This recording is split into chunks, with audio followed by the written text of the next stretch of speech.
There you go. Welcome to the September 18th zoning board of appeals hearing. I'll make a motion to accept the agenda. Motion to accept the agenda. You have a second? Second. All in favor? Aye. Let's jump right into it. Our first application is William and Ann Farrell, 35 Brunswick Street, Scituate, requesting approval of a special permit for a raise and rebuild of a single-family house on a pre-existing non-conforming lot that will increase the total gross floor area by more than 20% of the existing dwelling. Property located at 35 Brunswick Street, R3 zoning district, shown on the assessor's map. And more details. Good evening, sir. Name, address for the record. Oh, you're not gonna need that. All right. Jeff DeLisi, Thornburger, DeLisi and Harris. I represent the applicants. I'm here with Tim Bennett of Grading Consulting. You certainly can have the large plan, but I know that it's available on the screen, I believe. Are you and I will put it up. So the long and short of it is, this property is out in Hummerock. The lot is non-conforming area width and frontage. There's a dwelling that's currently on the property. The proposal is to raise and reconstruct the dwelling. The existing dwelling meets all horizontal, vertical setbacks, and the proposed dwelling would meet all horizontal and vertical setbacks. Your test is typically, are you creating a new nonconformity? If so, are you increasing it or intensifying that nonconformity? We're not creating a new one, and we're not, in my opinion, even proposing to intensify the nonconformity in this situation. But the only reason why we're here is because we're increasing the gross floor area by more than 20% on a non-conforming lot. The proposed dwelling would be about 1,600 square feet. And the application indicates that we're here for a special permit, but really your bylaw is just a finding. And that finding, which this board has to make, is whether what is being proposed is substantially more detrimental to the neighborhood than what's there now. And I think it's pretty obvious it's not. So with that, turn it over to you guys. any questions from the board, new members? Anyone? Bob, any thoughts? No, it's in a FEMA flood zone, so we'll naturally have to meet those requirements. We'll need Conservation Commission approval, and they'll have conditions in their orders of condition. It is close to the tipping point for a stormwater permit, but we can look at that. That's certainly not part of what's happening here tonight. So other than that, no, I think we're good. Very good. Anybody in the audience? Anybody online? Mr. Carson, you have no virtual hands raised. You're good. Thank you, sir. Then as such, I would entertain a motion. I make a motion on the first application of William and Ann Farrell, 35 Brunswick Street, Scituate, who requests a finding for a raise and rebuild of a single-family house on a pre-existing non-conforming lot. Will increase the total gross floor area by more than 20% from the existing dwelling. Per the plan of Grady Consulting, dated June 5, 2025. The Lord finds such raise and rebuild, the county giving new non-conforming system simply testified with existing non-conforming such as specification is not substantially more detrimental to the neighborhood. Second? Second. All in favor? Aye. Thank you so much. I'd be happy to write this if you guys are okay with that. We'll take you off. All right, excellent. We'll get it to you very soon. Thank you very much. Yeah.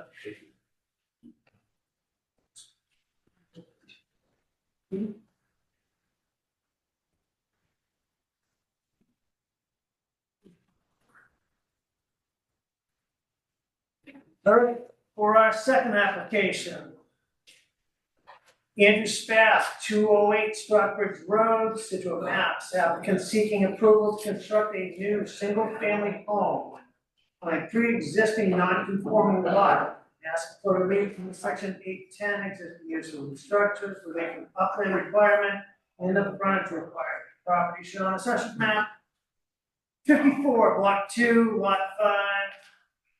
Consists of approximately 142,722 square feet. Good evening, sir. Name and address for the record. Name Spath for the board, 208 Stockbridge Road, Realty Trust.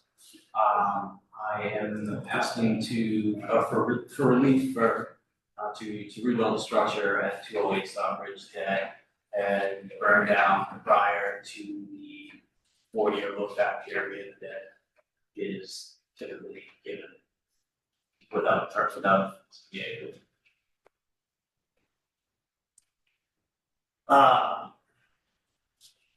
So by the town records.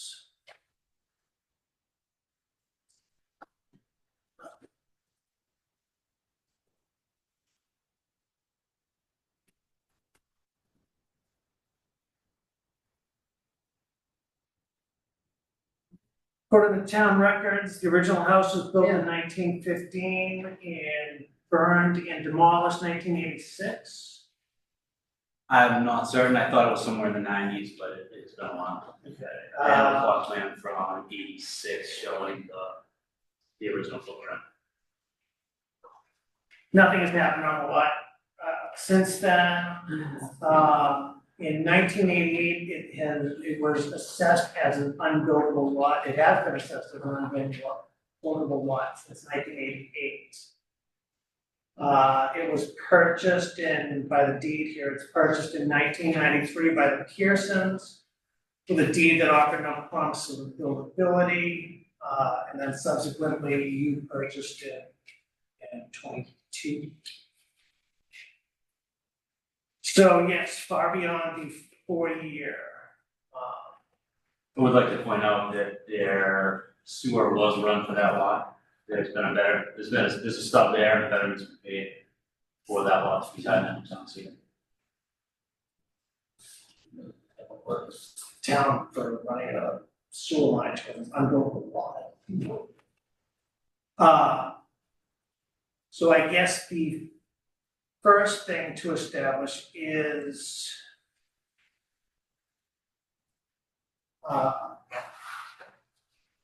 this property considered abandoned, unused for greater than 4 years, and does the board want to grant relief for that? Thoughts? Well, I guess my question before we want to go down that road first,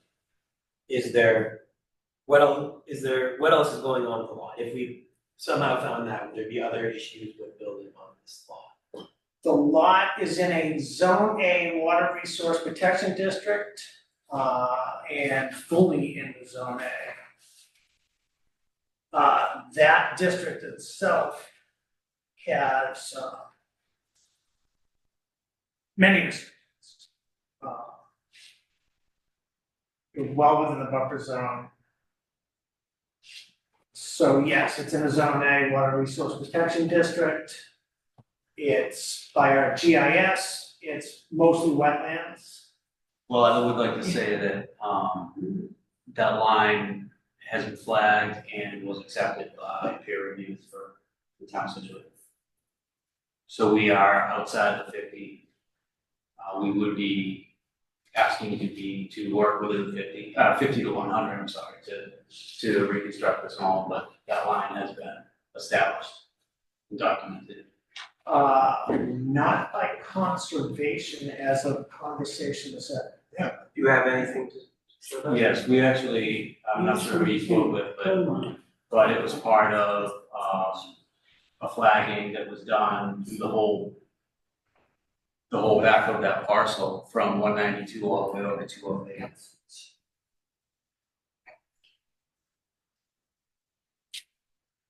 I actually met the agent and spoke with her about that.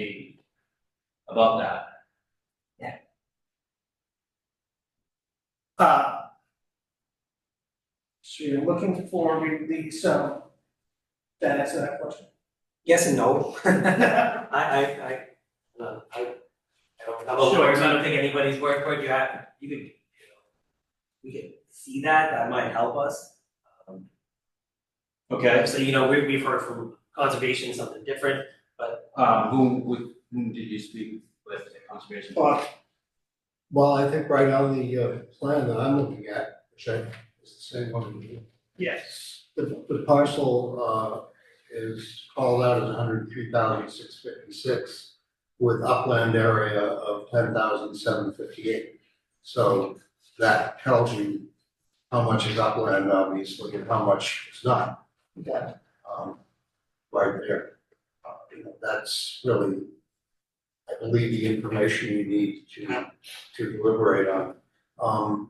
As you know, the new regulations that are in place today, and I think they came into place in the mid-80s, sometime mid to late 80s, require upland area to meet the zoning requirement for the zone, in this case, 20,000 square feet. So that would be another pre-existing nonconformity, if you want to look at it that way. And something that the board would need to factor into their deliberations.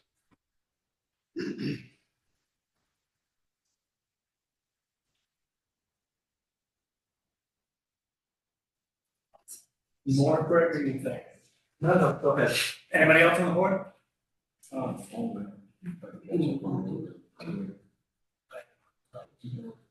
I would like to also add that the paved asphalt driveway for the existing or the previous home, as well as the base of the rubble foundation is still on site, including, as well as the old cesspool that is shown on our circuit plan.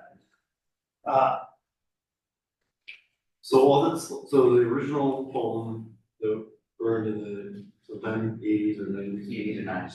So is that what's listed on the zoning chart here as existing, Exactly. which is like Yeah, aggressive use of the word existing? correct. Okay.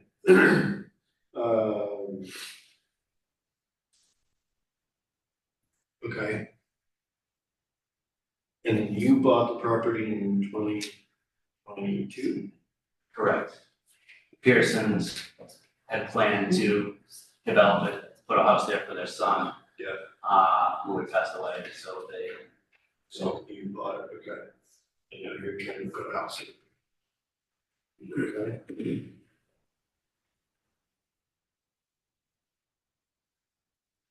Anything else from the board right now?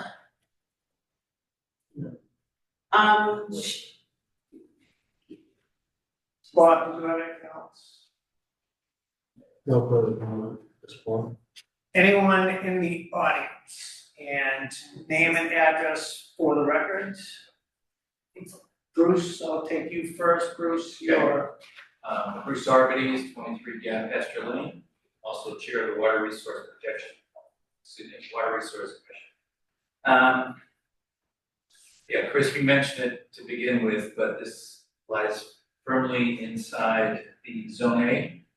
And I was unaware there had been a building there at some point in the past history. But again, it's the most restrictive zone that we have. And any activities which cause earth movement or disturbance, cutting down vegetation, all that is generally prohibited in a Zone A situation.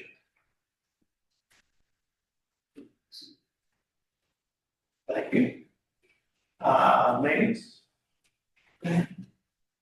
I live at 212 Stockbridge So Road, name and address. and he's gonna Name- wanna Name and build a address. house beside my home. I need. And I was told that it was wetlands, that you couldn't build on wetlands. Your name and address first, please. Your name and address. Susan Montero, 212 Stockbridge Road. So yes, his plan is to build, he is requesting permission to build on that lot, and a lot of that parcel is wetlands. I don't know, I was just told that you can't build on that property because it's wetlands. It's gonna cause sinkholes if they build on it, no? Almost called the safety council. That's what I was told by my real estate broker. Very good. And you had a search. Stuff. Anybody online? Eric, you got it? Mr. Carter, you have no virtual hands raised. Thank you, sir. Very good. Nothing else from the public. Motion to close public comment. Second. All in favor? Aye. Board, what do we think? I am. We have looked at other properties with less on them and, or with the same amount on them and said they don't qualify for the permission to extend the, look back time, pre-existing protection. This property's been abandoned for 39 years. With the other exacerbating conditions, the zone A and whatnot, I am reluctant to grant relief to the 4 years. And thus moving forward, any other. Yeah, I'm similarly minded. My problem is still a lot, in the uplands area, not meeting the requirement, and being zone A, not being clear, so how we can get over that. Right. I think those two, more so for me, more than the lack of use for years, is the bigger issue for me, that due to the nature of the lot, that it's essentially staying in the zone A, it was on both points. Are they gonna build a No, road up there? The public comment is already done. I didn't walk back there, is it really wet back there? It's the. I've never walked out there. Oh. It's wet out front, that's where the pond farms on Strawbridge Road, it's right there in front of that point. Yeah. Lot. I guess the question is, do we vote or do the applicant want to withdraw? Because we would, it's a 3-person board, and the league would have to be, it has to be 3 on it. Right. So even with one, it's not, one against, it won't pass. And if we deny you, you're prohibited for 2 years from seeking relief again.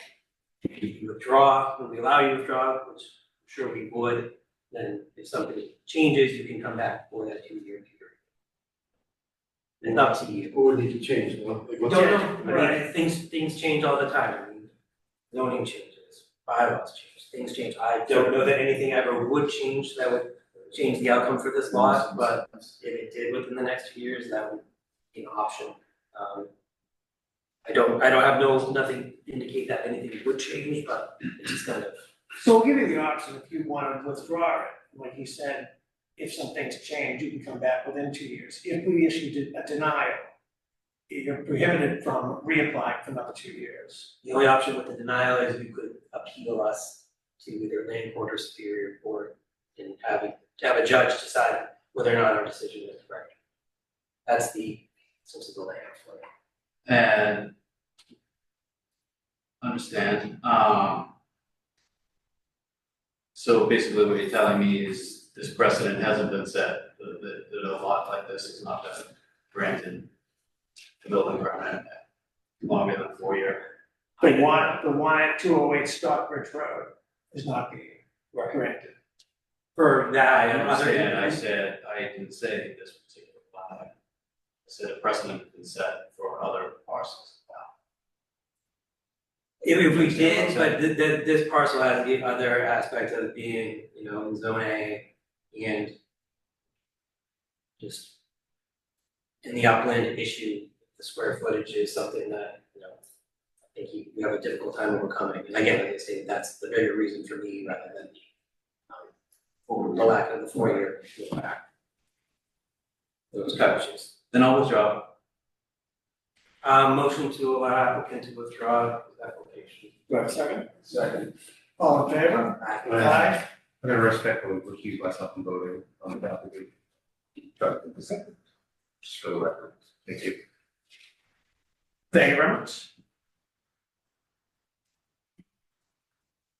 So I can be clear, you voted on this? Or you? Yes.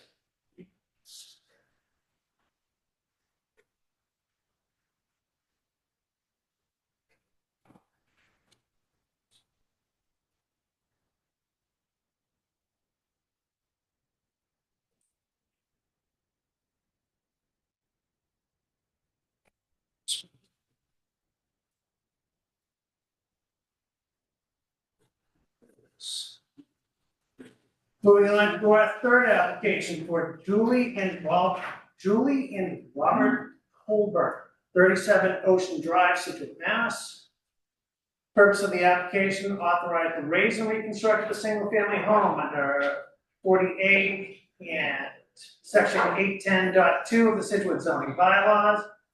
Whereas the minimum square foot area isn't met, as well as the frontage requirement. The property is located at 37 Ocean Drive in Humrock in the R3 zone, assessors map 73, block 4, lot 2, consisting of approximately 4,812 square feet. This will result in a betterment to the coastal resource area, elevating structure on piles. I don't see anybody in the room. Who is representing 37 Ocean Drive? Jed Hannon. If that individual is online, we just need you to raise your hand so we can identify you. That would You are be here Jed for- Hannon. Jed Hannon appears to be online. I'm sorry, who? Jed Hannon. Fantastic. Good evening, Jed Hannon with Atlantic Coast Engineering. Can everybody hear me okay? Good evening, sir. Great, thank you. So this proposed project, it's a 85-year-old existing single-family dwelling.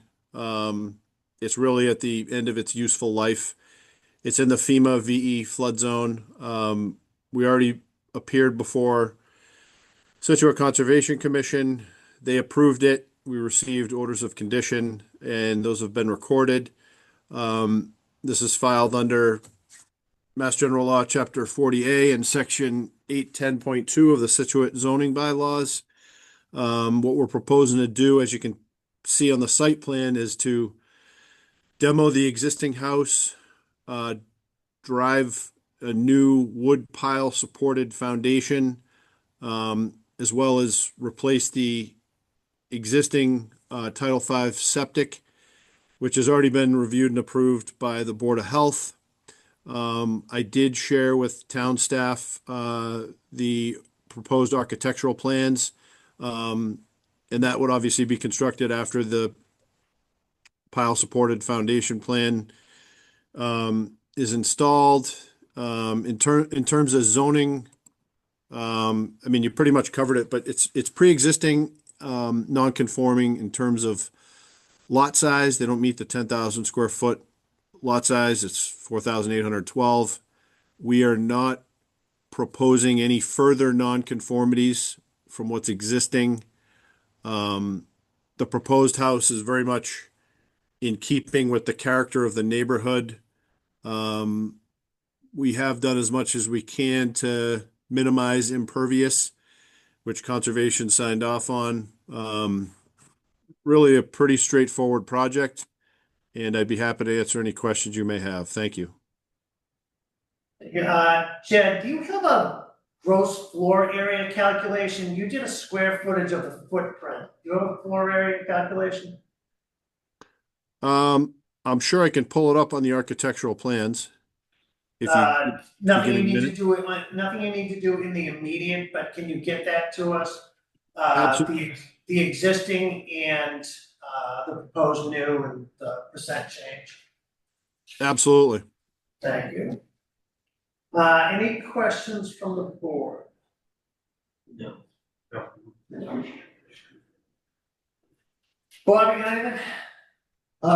Yeah, one, I'm just curious, Jed, looking at the bottom of the plan, both new and existing, I see the demarcation between the VE zone and the AE zone. Yes. And then going to the top of the plan, I see the Ocean Drive as the roadway serving this house. So I guess what I'm wondering is, again, just out of curiosity, which way is the ocean on this thing? The ocean is directly on the upward side of the page.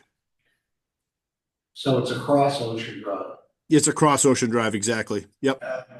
So And you the can V- you can kind of see it on the locus map in the top right corner of the drawing. So yeah, I guess that would be looking at the north arrow. It'd pretty much be due east relative to the front of the house. Interesting. Okay. So there's a V zone in an area remote from the ocean. Yes, exactly. Yep. Which doesn't often happen. Yeah. Okay, just like I said, just curious. Yep. Anyone in the audience? Is there anybody online for 37 Ocean? Mr. Karsha, you have no virtual hands raised. Thank you, sir. I will entertain, yeah, Jed, gonna set that information, entertain a motion. I make a motion on the third application of Robert and Julie Holder on 37 Ocean Drive, Scituate, who, for the application, seek to raise and reconstruct a single-family home under MGL Chapter 48 and Section 810.2 of the zoning bylaw. As the minimum square foot area is not met, and the fresh requirement per the plan of Atlantic Code of Engineering dated August 5, 2025. The board finds that such raise and rebuild does not create any new nonconformities. To the extent that it intensifies any existing nonconformities, such intensification is not substantially more detrimental to the neighborhood. Anybody second? Second. All in favor? Aye. Aye. Any opposed? Seeing none, the motion carries. Would anybody be opposed to shuffling the agenda just a little bit and handling 70 Blades, our additional business right now? Thank you very much. Have a good night. We'll get you that information. Yeah, thank you, Jed. So 70 Blades, Bob, you want to just give us a quick overview? Quick overview, a couple of months ago was the zoning board approved the plan for this new home on 70 Glades, replacing one of the homes that burned down in the minor fire. The plan that was approved had an overall dimension in the length of 50 feet. And width, I believe, of 30 feet, I don't have it in front of me, but at any rate, that owner sold the package, if you will, to new owners, the Chopras. And they bought the plans, the approvals from zoning, conservation, and board of health, and the land that all goes on in one package. Subsequently, the Chopras worked with the architect to make some adjustments to the plans to create a more situation that was more in keeping with what they felt they wanted and needed in their home. And so the result of that was a decrease in dimension from 50 feet to 48 feet. So the new house that is planned to be built, that we have a building permit application for, is 30 feet by 48 as opposed to 30 feet by 50. The 2 feet I found this afternoon is dimensioned from the street. So it's 2 feet farther from the street. The front wall towards the ocean is in the same location as the one that the board approved. So I believe it's a de minimis change. It really doesn't require any sort of a hearing or reopening of the case or situation. But I think it would be good for the board to vote on this, to go on record as approving plan change and allowing the project to proceed. Can you take any public comment? Is there any public comment? Then, All right, I make a motion on our additional business at 70 Glades to, per our prior approval, to now approve the plan of Morse Engineering, the revision date of September 18th, 2025, which shrinks the distance, or increases the distance from the street property. what, second? Second. All in favor? Aye. Motion passes. Very good. Yeah, I need a few minutes to set up.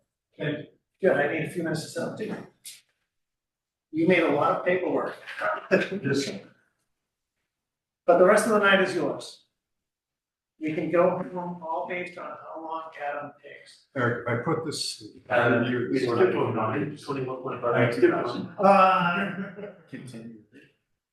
No, the fourth one. No, he's going. That was both. Yeah. Okay. Oh, I have the last one. Yeah. The one after this. So. So do we want to vote on the continuation? Oh, yeah, do you wanna? On our fourth application of South River Marine Realty for 21 Central Ave / 7 Marshfield Ave, I make a motion to continue to the October 16th, 2025. Cool. No, I think Wrong man. That's the wrong one. I'm sorry. Oh, Adam, I'm sorry, Adam had, apologize. James and Sally Ritchie, 35 Beaver Dam Road, to continue to October 16th, 2025. no, he's got the fourth one. Yeah, okay. You got four and second. Second. All in favor? Aye. Sorry about that, guys. No.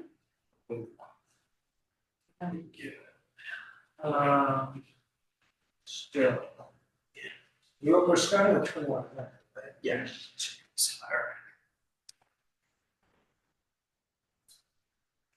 We have copies of it. Thank you, a little old in school, but. I'm still myself.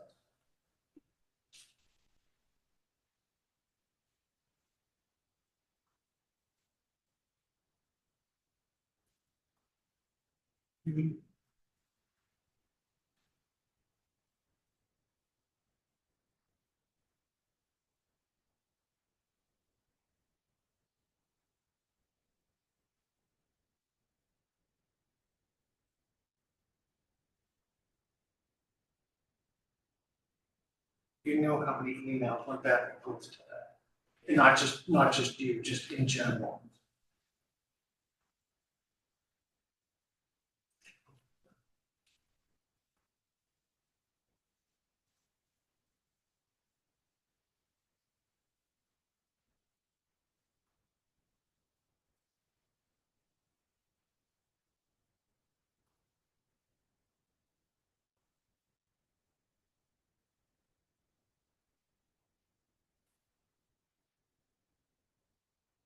Best way to do it.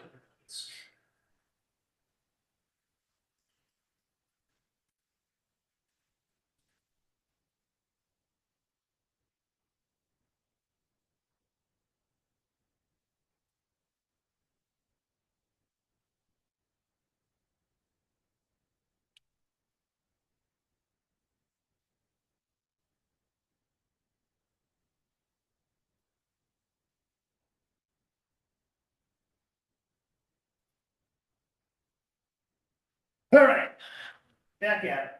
On our fourth application, the application for South River Marina Realty LLC, Union Street Realty Trust, 21 Central Ave, 7 Marshfield Ave, Scituate, Mass.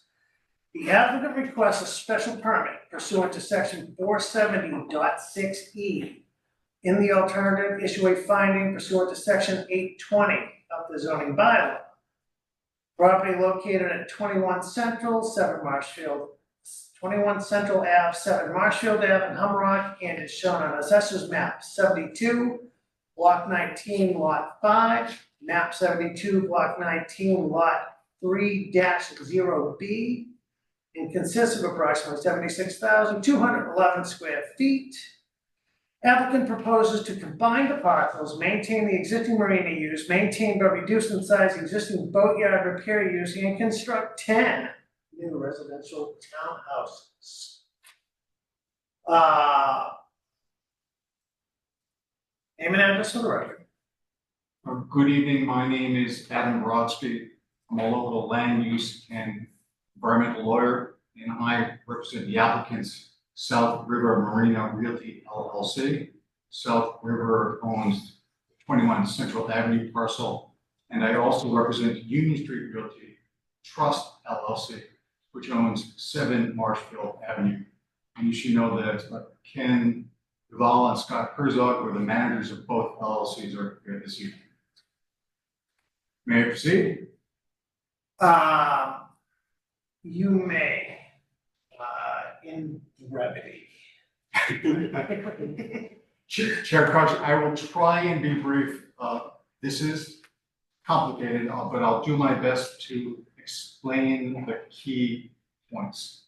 So the first thing I do want to say is that before I make my presentation, this filing is intended to resolve a potential dispute and avoid conflict. I've been given strict instructions by my clients to do my very best to do that. I also want to make clear that it's not our intention to disparage or criticize any town employees or boards. Again, we're trying to solve a problem. As you know from my filing, the applicants submitted an application for a Humrock Village Residential Overlay District special permit and for site plan review to the planning board, seeking approval to redevelop the project. The property was actually rezoned in 2019 by town meeting to put this property into the overlay district in order to facilitate residential development of the property. You're likely familiar with the property, and I do have a copy of the existing conditions plan. Obviously, in Humrock, there's a marina and boatyard on 21 Central Avenue. Just to orient yourself, here's the Marshfield Avenue, the bridge, Central Avenue, South River. That's the marina. This is the existing bulkhead. This is the existing marine services building, that very large. Could you see when you come over there? It's a very large metal building. This is the wholesale and retail seafood market that's on 7. That's also a similar vintage large metal building. Both those buildings are beyond nearing the end of their useful life, and importantly are not compliant with respect to current flood construction requirements. The site, almost the entire site, is filled and paved, and those open areas are used for boat storage as well as parking, principally associated with the marina and boatyard operation. And there's virtually no vegetation. The project, as you indicated, proposes keeping the marina use as well as the water-dependent boat use, but to shrink the boat use down. Both buildings will be raised. There's a new proposed marine services building that's a little over 3,000 square feet, so reduced by half. And here I can show you that proposed conditions plan. It's fun using paper again. Since I was flying solo, I would not trust my ability to run the electronics.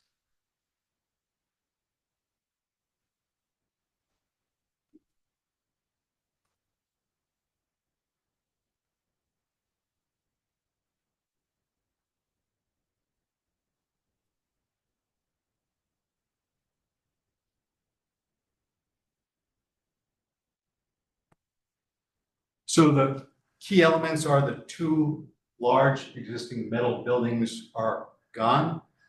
In its place is a much smaller marine service building. And then, as you indicated, 10 proposed townhouse units, this location and in this location. The project, and I should say that, the new marine service building will comply with the flood resistant construction requirements in the building code, as well as the townhouse units will also comply with those requirements. In addition, while not necessarily relevant to this, the bulkhead is failing. That is going to be repaired. A new stormwater management system is going to be installed or proposed to be installed, which would eliminate the existing point of discharge. This facility, which has been in place for decades, has an existing discharge into the South River, which is legal. It's subject to federal permitting. There's a SWIP associated with it, but the project proposes to eliminate that point of discharge. The property is presently served by a cesspool. It will have a new Title V compliant septic system. And along this area, you may or may not know that bulkhead ends about in this location. And there's a portion of this property which is eroding, and literally pieces of the parking lot going into the South River. And just for clarity, it's just a word games.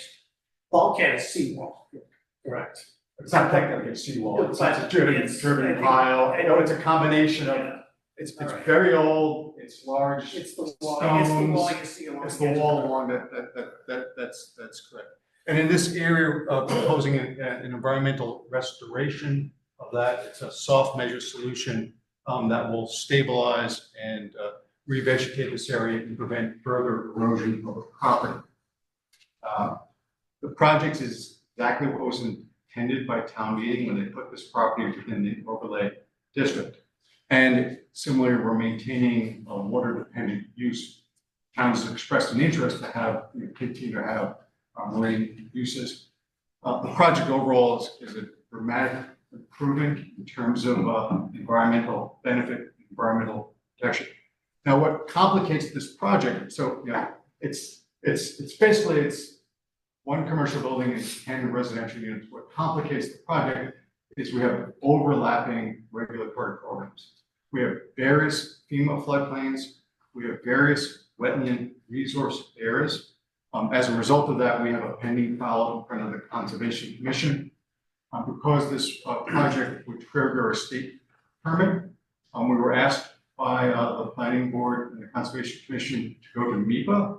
So we actually just spent the last 4 months at the state working through the MEPA process. The Secretary of Environmental Affairs issued a MEPA certificate indicating that we do not need an environmental impact report.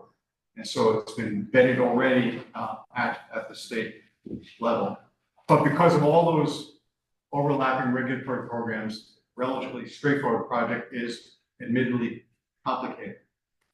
Before we even began designing this project, and this is sort of the origin environment in front of you, we consulted with the building department for determination regarding the location of the town floodplain. So we're not talking about the FEMA floodplain, but the town floodplain, which is regulated under section 470 of your zoning bylaws.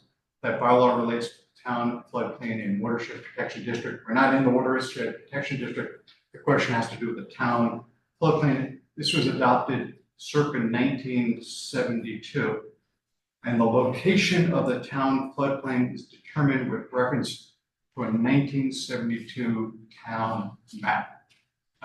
As I mentioned, this site was developed long before 1972, filled, paved, buildings. Some of these buildings were constructed after 72, but it's not. The site's been an active boatyard. And again, I'm a relative newcomer to Scituate. I've only been here 30 years, but it's always been a boatyard and marina. Give it at least 50 years because. We have records going back to 30s, 40s. Yeah. There's no question. This area's been filled, paved, developed long before the adoption of the floodplain bylaw. So we met with the building department, and we actually proposed a line which is the graphic depiction of the floodplain. it's not really relevant as to how you delineate the floodplain.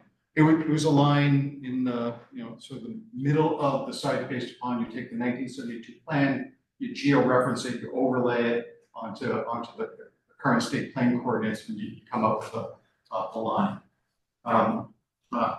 After consulting with the building department and exchanging information with our engineer, we were told that in fact for this site, that line should be along the bulkhead of the property and not through the site, which would put all of the land side development landward and outside of the town floodplain. And we understand that this is consistent with how that line was delineated in connection with the townhouse project on the other side of Webster Street. It's 33 Central Street. I think it's the village at South River. That was actually permitted in 2008, 2009. Again, same zoning bylaw was applicable. Based upon the sort of the graphic depiction line, that property would entirely be within the town floodplain, but it was not required to obtain any zoning relief under section 470. And our reasonable assumption is that because consistent with what we were told is that the town floodplain line should really be along the edge of the river, along the bulkhead, which explains why they didn't need zoning relief. That project was also a redevelopment project. I believe there was a restaurant there, a long-time restaurant that was redeveloped. Club. Thank you. Again, I only go back so far. We went forward in reliance upon that determination of the town floodplain line, designed the project, engineered the project, spent a lot of money putting together. As you can appreciate, the plans are pretty complicated given everything going on there, and submitted our applications to the town. What happened was that the planning board, as it's allowed to do, retained Scituate Consulting Services to conduct a peer review of our application. And I don't mean to sound a little annoyed, but the location of zoning districts is entirely within the jurisdiction of the building commission. It's not a planning board issue. Regardless, Scituate Consulting challenged the determination of that line, advocated actually his own line, which is different than the graphic depiction of the line. I don't think that was done appropriately. The lines are similar, but somewhat different. But the problem is that, again, it's not a criticism. The building department sort of changed its position on this, and it's no longer holding the line that we discussed before we started permitting. And again, there's no desire here to either fight with the building commissioner or fight with the planning board regarding the line. And we're prepared to work within the confines of section 470. I am going to provide some commentary. I think all of the professionals that deal with this issue believe that bylaw is antiquated, doesn't reflect current floodplain science. Floodplain maps now are based upon actual engineered flood studies done to a very high degree. And Canley is drawn on an unreliable, I think hand-drawn map that was done in 1972. There's a case that talks about the process, the Doherty case. It was Vinnie Kalicious, may he rest in peace, lovely guy, who he was the agent when I was on the conservation commission, and Bill Richardson got together and they made this map. But the map is inaccurate because downtown Front Street is not located within the town floodplain district, despite that it regularly floods. And the rumor is that the downtown businesses saw the draft map, started screaming, and the map was changed. Ultimate irony, one of the places in town where you have regular flooding is not located within the town floodplain. But again, I'm not here challenging the map or the bylaw, although I'd love for the town to take a look at that, because floodplains regulated at the state level through the building code, which incorporates the National Flood Insurance Program requirements. It's soon to be regulated under the State Wetlands Protection Act, which DEP now has performance standards for land subject to coastal storm flowage.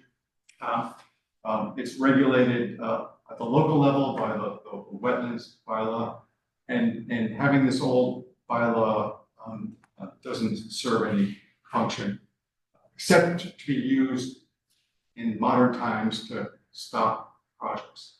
So the solution, I think, to this dilemma without fighting about it is to request relief under section 470 or alternatively a section 6 finding under section 820. So section 470 6E allows the board to grant a special permit for substantial improvement of existing structures that legally existed on actually the date of amendment of bylaw in 1992. So all of this was here in 1992. There is a definition of existing structure in section 200, I believe. It's a structure or use which exists in fact on the date of application for review under this bylaw. There's not much more detail in the bylaw about what that means. You know, I looked at the definitions in the Massachusetts Building Code, which incorporates the International Residential Code. And as you know, there's a very broad definition of structure. That which is built or constructed is the definition of a structure under the Building Code. We respectfully suggest that the structures should broadly be interpreted to include all of the structures on this site. You know, the bulkhead, the travel lift, the boat ramp, the marina service building, shed, the wholesale seafood building, the paved parking area, laydown areas, the existing fill, the existing cesspool. These are all existing uses that would be subject to the bylaw, and that the board can grant a special permit to allow the substantial improvement of this for this project. Essentially, we're building on site that was previously filled and paved. I'm not going to, there are stated purposes within the bylaw for this bylaw. I don't think it was ever intended to prevent the redevelopment of a site that had been filled prior to the adoption of the bylaw. And again, by way of disclosure, we are also proposing to add additional fill on the site on top of the existing fill, simply to elevate the site slightly for added flood protection to protect against rising sea level. I do a lot of work on the coast, and we're being encouraged actually to do that on sites so that, you know, it's flood protection actually elevate the sites in the coastal floodplain. And that type of filling, it's kind of fill on existing fill is not prohibited under 470.7 because, as I mentioned, the site is already filled. There's another way of doing this, and again, another way of doing this, which is the board can authorize these improvements, I believe under section 820 with a section 6 finding. These improvements can constitute change of a non-conforming use or the extension or alteration of a non-conforming use. These improvements are not substantially different in character or substantially more detrimental to the neighborhood than the existing non-conforming use. The best example of that is the near identical project right across Webster Street, where you have townhouses that were permitted in 2008 and 2009. And again, this site was rezoned for this redevelopment project, but the thought that somehow you could prevent development because, you know, portions of the property now found to be within the town floodplain, I think is inconsistent with everything that we've done and town meeting has done to promote development. And I should note, although not necessarily relevant to what's in front of you, in addition to the additional storm damage prevention and flood control protections, in addition to all of the environmental benefits that this project is going to result in, the project also includes extensive public benefits. That includes a lateral walkway available to the public along the shoreline that will connect Marshfield Avenue all along the shoreline and connect to Webster Avenue that doesn't presently exist. The project also includes reconstruction of the boat ramp. So without getting into too many details, Webster Street is a private way. That boat ramp is actually privately owned. There's no evidence that it's a public boat ramp. It has been used for decades as a public boat ramp. My clients want to continue facilitating the public's use of that of that boat ramp, and they're willing to pay the cost to renovate it. It's in bad shape. We're proposing to realign it and make it safer for the public to use. And they're willing to do that at their own on their own dime. So again, just in summary, the request for relief in this case removes any argument regarding the location of the town floodplain. We're essentially conceding that it's the graphic representation of the flood line, which you can actually see on the plan. This is the graphic depiction of the floodplain, which would suggest that this portion of the site within town floodplain, that line continues here, all of that on the other side of Webster Street would also be in the town floodplain, but they never got any relief for that. Again, I think the operating assumption was that the best location is determined by the building department of that line should be along that existing. But we're taking that issue off the table. This is a way to solve a problem not of our own making. We did our very best to consult with everyone and do this correctly. So I'm sure you have questions, and as you can see, I've thought a lot about this, and I know a lot about this, and I'm happy to do my best. You've thought a lot about it. I know the town boards, the people that are working here at town hall have thought a lot about it. Yes. We've been meeting about it. We've had a lot of discussions about it. So these discussions that we've had with other town boards, I was at the planning board meeting that you had Yes. a week ago. Like as you stated, there are a lot of overlapping regulatory requirements. There are questions, I think there are big picture questions that I think need to be answered. The planning board made a point to request the results and responses to the MEPA information, the MEPA report. Yes. I think that's all part of the overall, we need big picture of this project. The relief that you're requesting, you've requested relief under 470.6E. Are you requesting that, Bob and I were looking at the plans today, are you requesting that for the boat building, or are you requesting that for the entire site? For the entirety of the site within the town floodplain, assuming graphic depiction of the plan.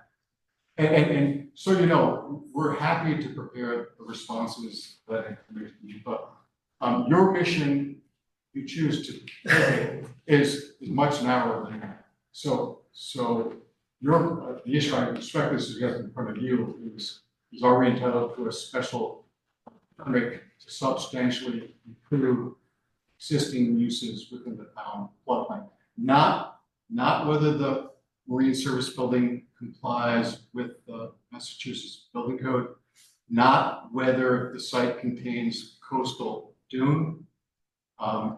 Those are related issues. I'm happy to talk about those. So, well, all right, so let me start. There are a lot of concerns about this project. Throughout this building, we are a part of that decision-making process, but that process needs to be made in conjunction with all the other departments in this building. I don't feel that we have enough information as a whole. We don't have the results of, these responses to NEPA. We don't have the input from conservation, the input from planning and whatnot, to see this as a big picture. This relief that you're seeking is a part of a much larger project that I think needs to be vetted further out before we even begin to start granting relief either for an entire lot or for an individual building. And I think with that, I'm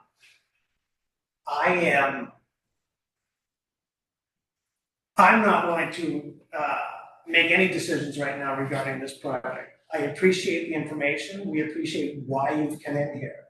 I think as we move further through this project, some of this relief may even become moot. So, I think bigger, more discussions need to be had throughout the building.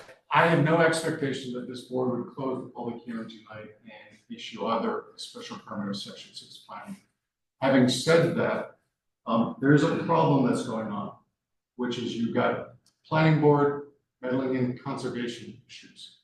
Planning board involving itself in zoning board issues. If I might, Okay. but I think you know me, I'm respectful. Yes. And I'm trying to come up with a creative solution so that we don't have a fight. But the town floodplain issue is not the subject of EPA. It's unrelated to the conservation issues. We're happy to provide information, but I need to know whether this is a viable path forward. Because if the zoning board says, oh, no, this is a completely unreasonable request, the clients have a business decision to make, because I think that's a project killer.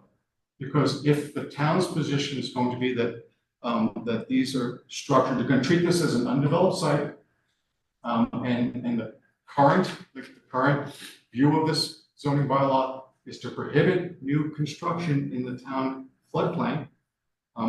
It has been, I can tell you, I'm working on another project where people have advocated that that's the case, that there's no new construction in the town floodplain.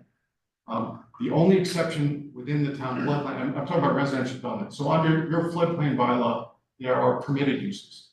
There are things like walkways and, nice things in the floodplain, which everyone supports. It doesn't say you can have new residential development or new commercial development. The only exception of that is if you can prove that the land is not subject to flooding. And you're probably familiar with the Doherty case. I actually briefed it extensively because everyone, I think, miscites Doherty. Doherty actually didn't decide how you actually map the town floodplain. Doherty concerned what's considered land subject to flooding.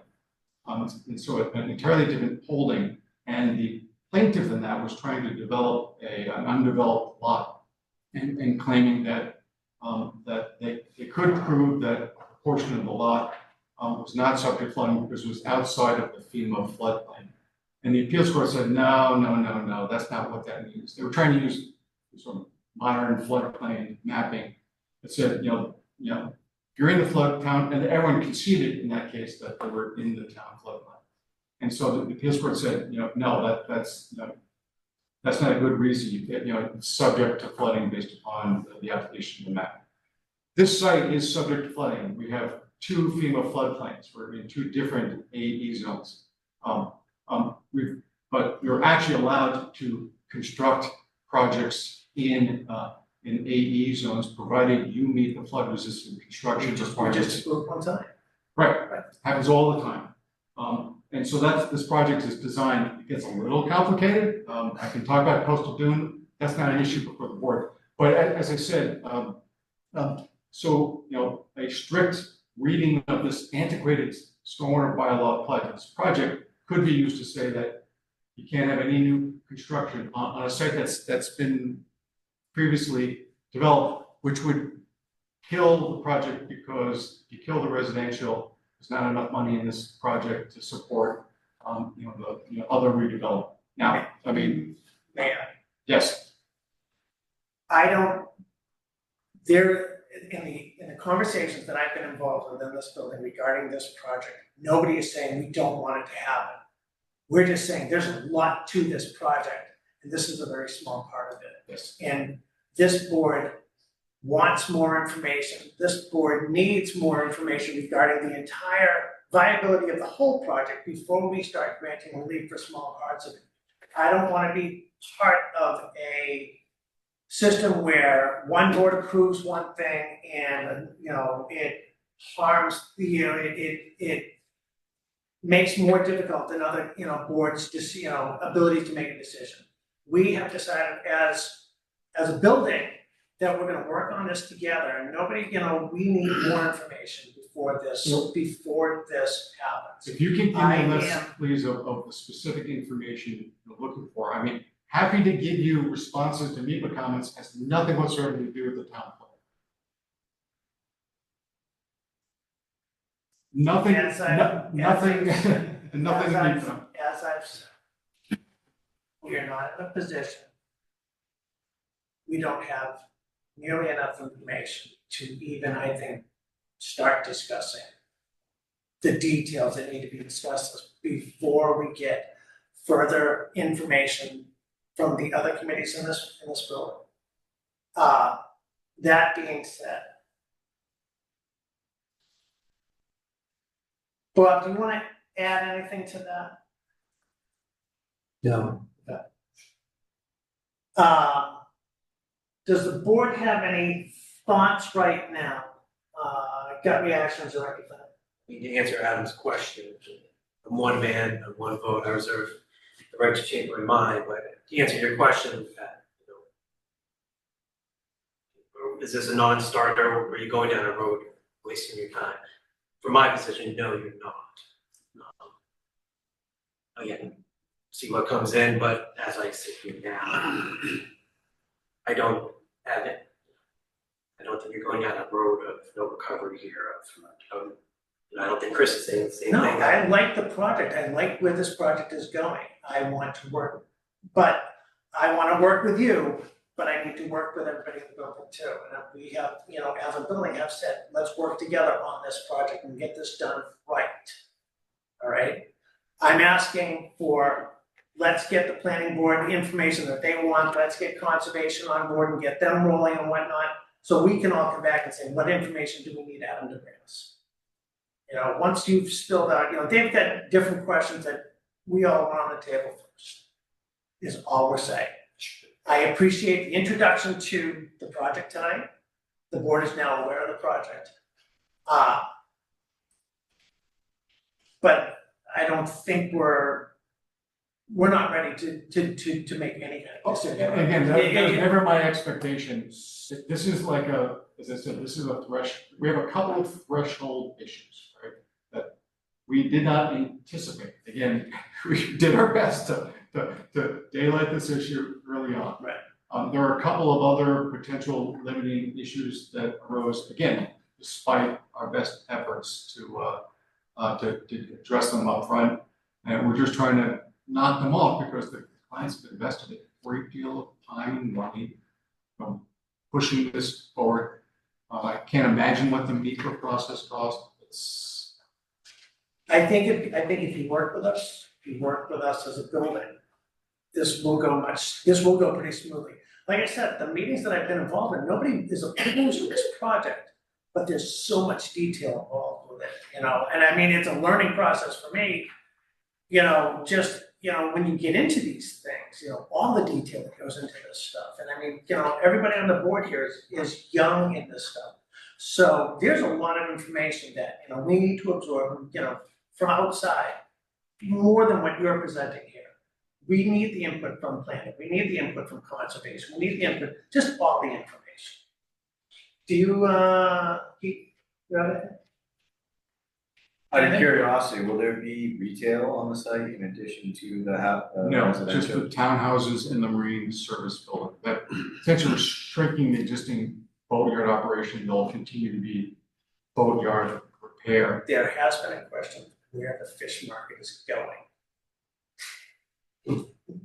So Somebody- Honestly, So- somebody asked me where the fish I can market appreciate is it, going. I can appreciate it, I don't know the answer to that question, it's not relevant to anything that we're Right. doing, but I hear you. You have anything? I'm personally open to the project as well. I don't think it's a non-starter to answer your question. I do think it needs a lot of clarification, but I think it's certainly something that I think the board will entertain and work through with, or at least. And we're prepared to meet. Learn on title division.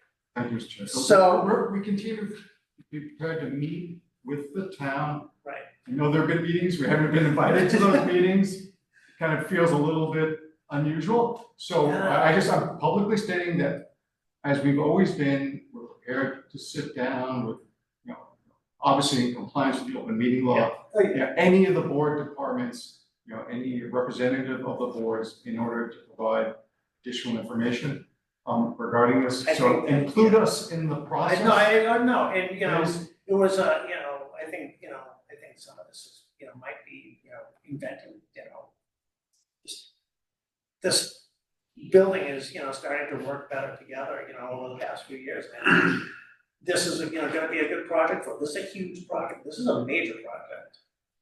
And I think this is gonna be good for all of us. So with all of that, Actually, one go last ahead. thing, Adam, I'm not prepared to just, I think it's popped up, but I have looked into it, and maybe you could, next time we come back, with a little bit. So this is gonna be a site, the properties are merging, correct? Correct.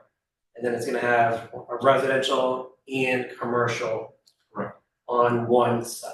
Which is permissible under the Hummerock Village Residential Overlay District by special permit and site plan review. I think it's also permissible in the underlying zoning, but we elected to go with the Hummerock Village Residential Overlay. It's hard to say, overlay district, because the town is pushing that as sort of one-stop shopping, right? This was supposed to be a more efficient way to encourage additional residential construction, multi-family residential construction in town. Little did we know that we'd still have to go to the zoning board. So everything was well intentioned. I think the project could have been permitted under in the underlying zoning. That would have required, again, a special permit from the zoning board of appeals and then site plan review by the planning board. But we elected to use the more modern zoning. I'm not saying I regret doing it, but I think we would have ended up in the same place. But our intention was to, fast track this and have all in one with a special permit process, planning board as the special permit granting authority. So all that being said, we had three choices. I'm gonna take one off the table because I don't think it's an issue. It's either continue or withdraw. Continuation. So we're not, we'll continue. Well, continuation means we need to set a date. And with the amount of information needed, and I know your next meeting with planning is November 20th, which is the same, we have a meeting that same night. And I would wanna see after you've been to there. And, theoretically. I can either schedule for the same night or we can schedule for December, if you would wanna do something like that. When is your meeting in October, please? Eric? The 16th. We currently have 7 applications on that agenda. No, and that's not gonna work because we need to target the additional information the planning board requested at least 30 days prior, which is like October 20th, so we're gonna. Right.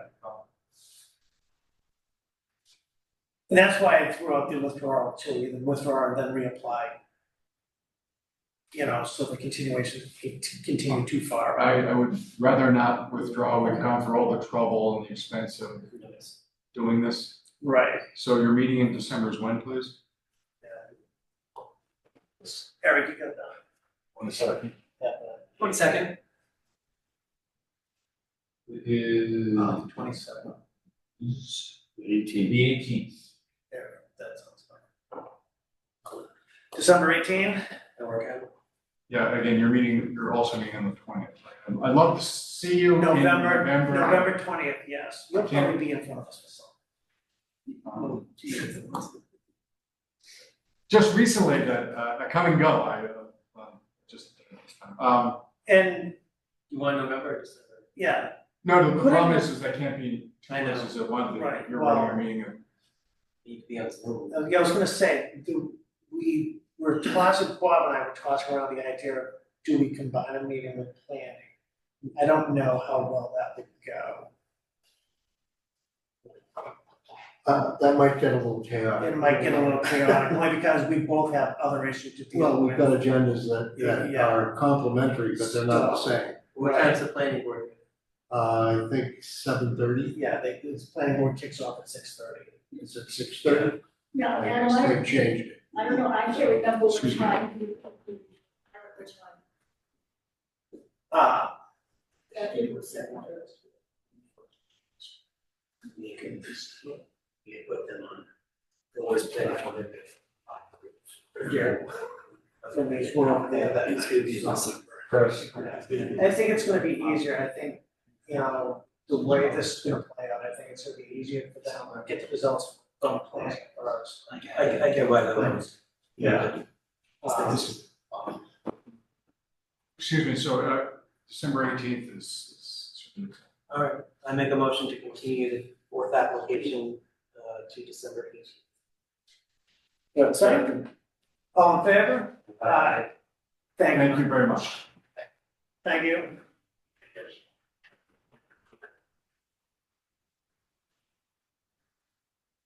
Adam's gonna change his hat. Think you have an intervening matter, or is that? No, Oh, you're it. All right. Our number 5 guy. Here's one name up.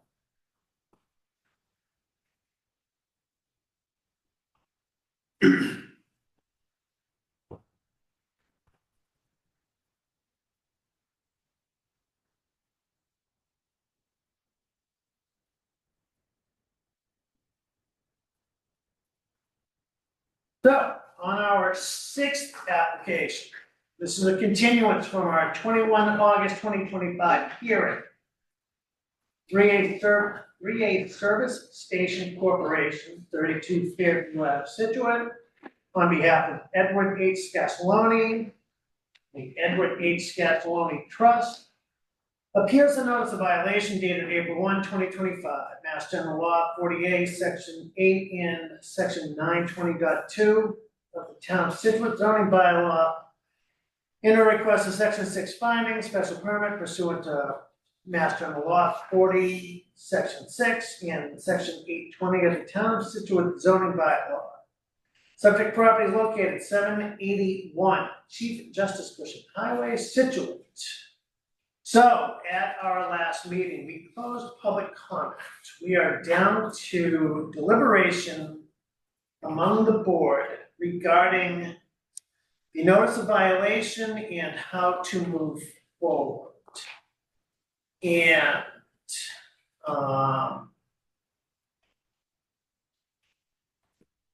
So I so you think, can do a hand up or? yeah, so I think there's three things that we need to essentially vote on. One is the notice of violation from Bob.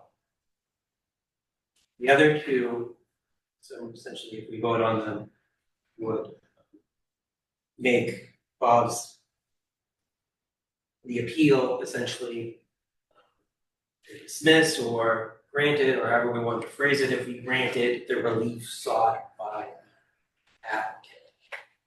There are two real issues I think we need to vote on. I think we need to separate them out. The first being the firework processing and sales is one thing that they are seeking relief for, special finding or special permit. And the second being the parking of vehicles. I think we should treat those as separate votes for separate relief, just so it's clear on what we're voting on, and if we want to grant the relief sought, we are doing. And we'll discuss those first. I think That's it's the results. right. Would, If we vote on those and approve, then the notice of violation essentially resolves. I itself. think we still need to say, whether or not, vote one way or the other. Correct. I think we still vote, but essentially the vote is no. I'll say that prior to tonight, we received a letter from Attorney Brodsky dated September 15th, 2025. Today, or at least I don't know when it was received, but also today I received, when we requested a proposed decision, which would deny the, application. I think, obviously, I think you've all seen those, and I think those are part of the record now. And see, we reviewed, I'm sure all of us have reviewed during any deliberations here. So I think it makes sense to start with the firewood processing and sales. Attorney Brodsky's letter, he had put forth, if it was allowed, firewood processing and sale, that certain conditions would be placed on that use. First being the hours of operations for the firewood processing would be limited Monday through Friday, 8 a.m. to 5 p.m. Second, the processing area shall be located in a screened, shielded, and secure location not to exceed 80 feet in width by 120 feet in depth, as shown on a proposed exhibit. Third, no automated wood processor handling logs greater than 24 inches in diameter would be used on the property. Fourth, any modification to these conditions, including expansion of the processing area or change in equipment, shall require further zoning approval from this board. So that's the first thing I think before us is whether or not we would approve the use of firewood processing and sales, and if we did, would we put conditions, obviously conditions put forth by Attorney Brodsky that are out there. I think using that powers test, and going through that process, walking through that thought process, I can't get the firewood processing to fit on that lot. Does the proposed use reflect the nature and purpose of the prior use? Their grandfather has a gas station service station. Because there's, I think because there's historical evidence doesn't necessarily mean that it was an allowed use. It's not something that was, part of the gas station business. I think it was just something that they happened to do on that piece of land. That, again, as the Scituate discussed, previously, that was all their land prior to, 3A coming through. So it would be natural for them to do that kind of work on that property. Then it's, is it different quality and character? Well, it's a gas station, service station. And then, is it different, in effect on the neighborhood? Yes, I think the processing of firewood is much different than, the sounds of the environment of pumping gas and a mechanic working. I personally can't make firewood fit, firewood processing fit on that property. The sale of firewood, I think, you see it at, I think Reynolds has it, a lot of convenience stores have the bundles of firewood. So I wouldn't say, no, you can't sell firewood, because everybody else sells firewood. But it's the processing, it's the cutting logs into firewood that I have a problem with. That's how I feel about that. So this would be a finding, so it doesn't have to be unanimous. Can I speak for a moment? Let us finish. So the process is we close the public comment. If we have questions, we can ask them, and but let us go through our thing first, and I'll give you guys a chance to. I've thought a lot about this. I agree, sales, no issues. But I am in a different view on this, Chris. I don't have an issue with the processing. I think the been going on long enough.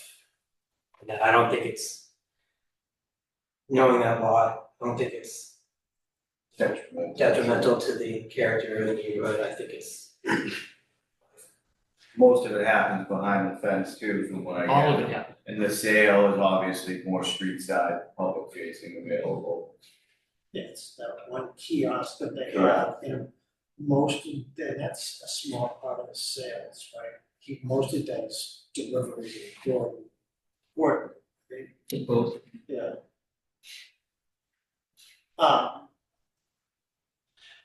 And again, you know, in a strict interpretation of it, I'm not on board with it.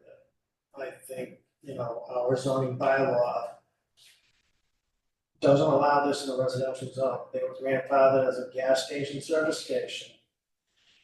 That is what the neighbors expect to see there, that is what is allowed on the property, you know, as of right because of grandfathering. And if they were to abandon it for 4 years, it wouldn't be. Is it more detrimental to the neighborhood than the empty lot that it was for a long time? Yes. You know, is it a huge, I don't think, it's not, I mean, it's not life altering. But I don't think it belongs in that lot. And logs aren't getting like, I shouldn't say what we would call it, but you know, large pieces of timber aren't getting dropped off. They're coming in from Yes. local tree They come companies. in, Ripley Tree comes in with a tree truck and drops trees. Okay, No, they dump them in a truck. Well, They're not large tree length logs.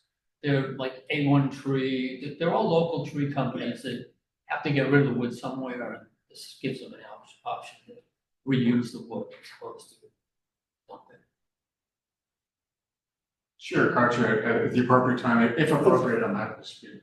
Well, let me, Yeah, of course. I'm fine with both the process again with,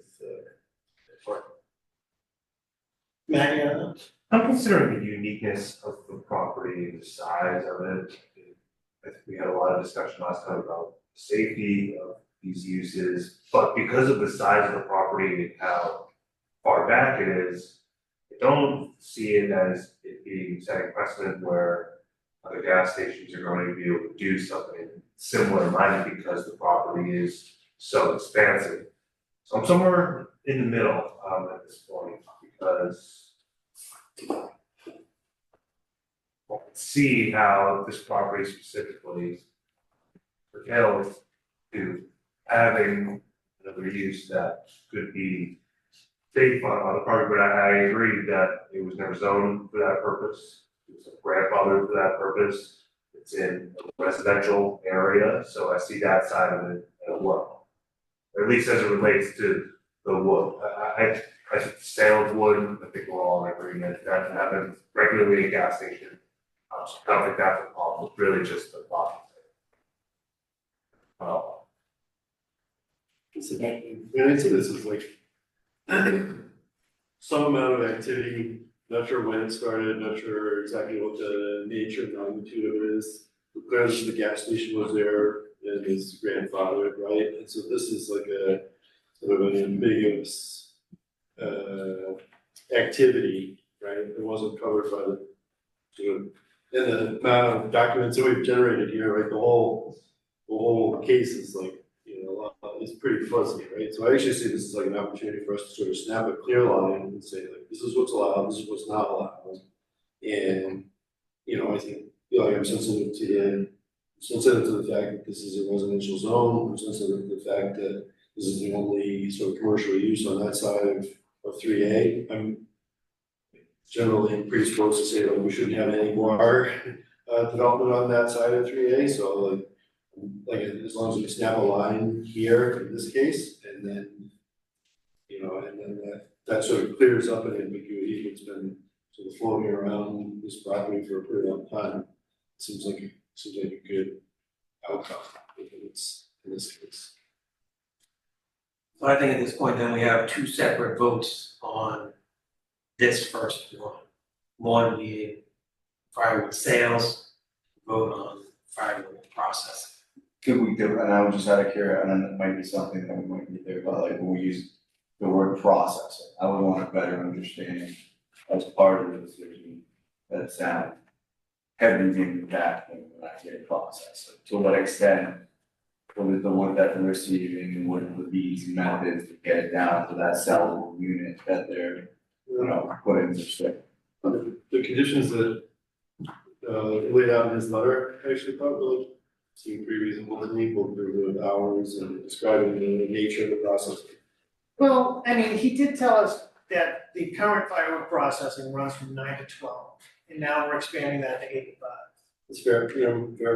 You know, so I mean, if we're gonna separate the two, then I would say that we limit, Stay within the current. yeah, let's, as far as the processing gets limited. Sale 8 to 5. The sales is, the hours. How do they sell, the gas station attendant doesn't sell firewood, right? Yeah. So the sales would be separate. So sales 8 to 5. Processing 9 to 12, Yes. which is our understanding what they're currently doing, so it's not. It is the current, it's just having some leeway if something else comes up that occupies the morning and they wanna do, 1 to 3 or something. To not be that restrictive of saying. My only thought on that is a large premise of what we've talked about here is based upon, how that property's historically been used. And historically, it's operated between 9 and 12, so I think for me to make a decision, that's worked a little bit, right? It's gone on for years, you've said, so I would feel more comfortable restricting it to those current hours. Adam, did you wanna add something to it? I would just point out that, and I think you alluded to it, I mean, we're proposing a change in non-conforming use. I do not believe there's any evidence in the record that the proposed change in use is substantially more detrimental or injurious to the neighborhood than the existing non-conforming use. Again, unless I'm mistaken, I believe this is a conversion of a portion of the tow lot to this wood operation back, when we have photographs in the 80s, and we've been entirely transparent. It has come and gone, but there's no evidence in the record of any substantial detriment.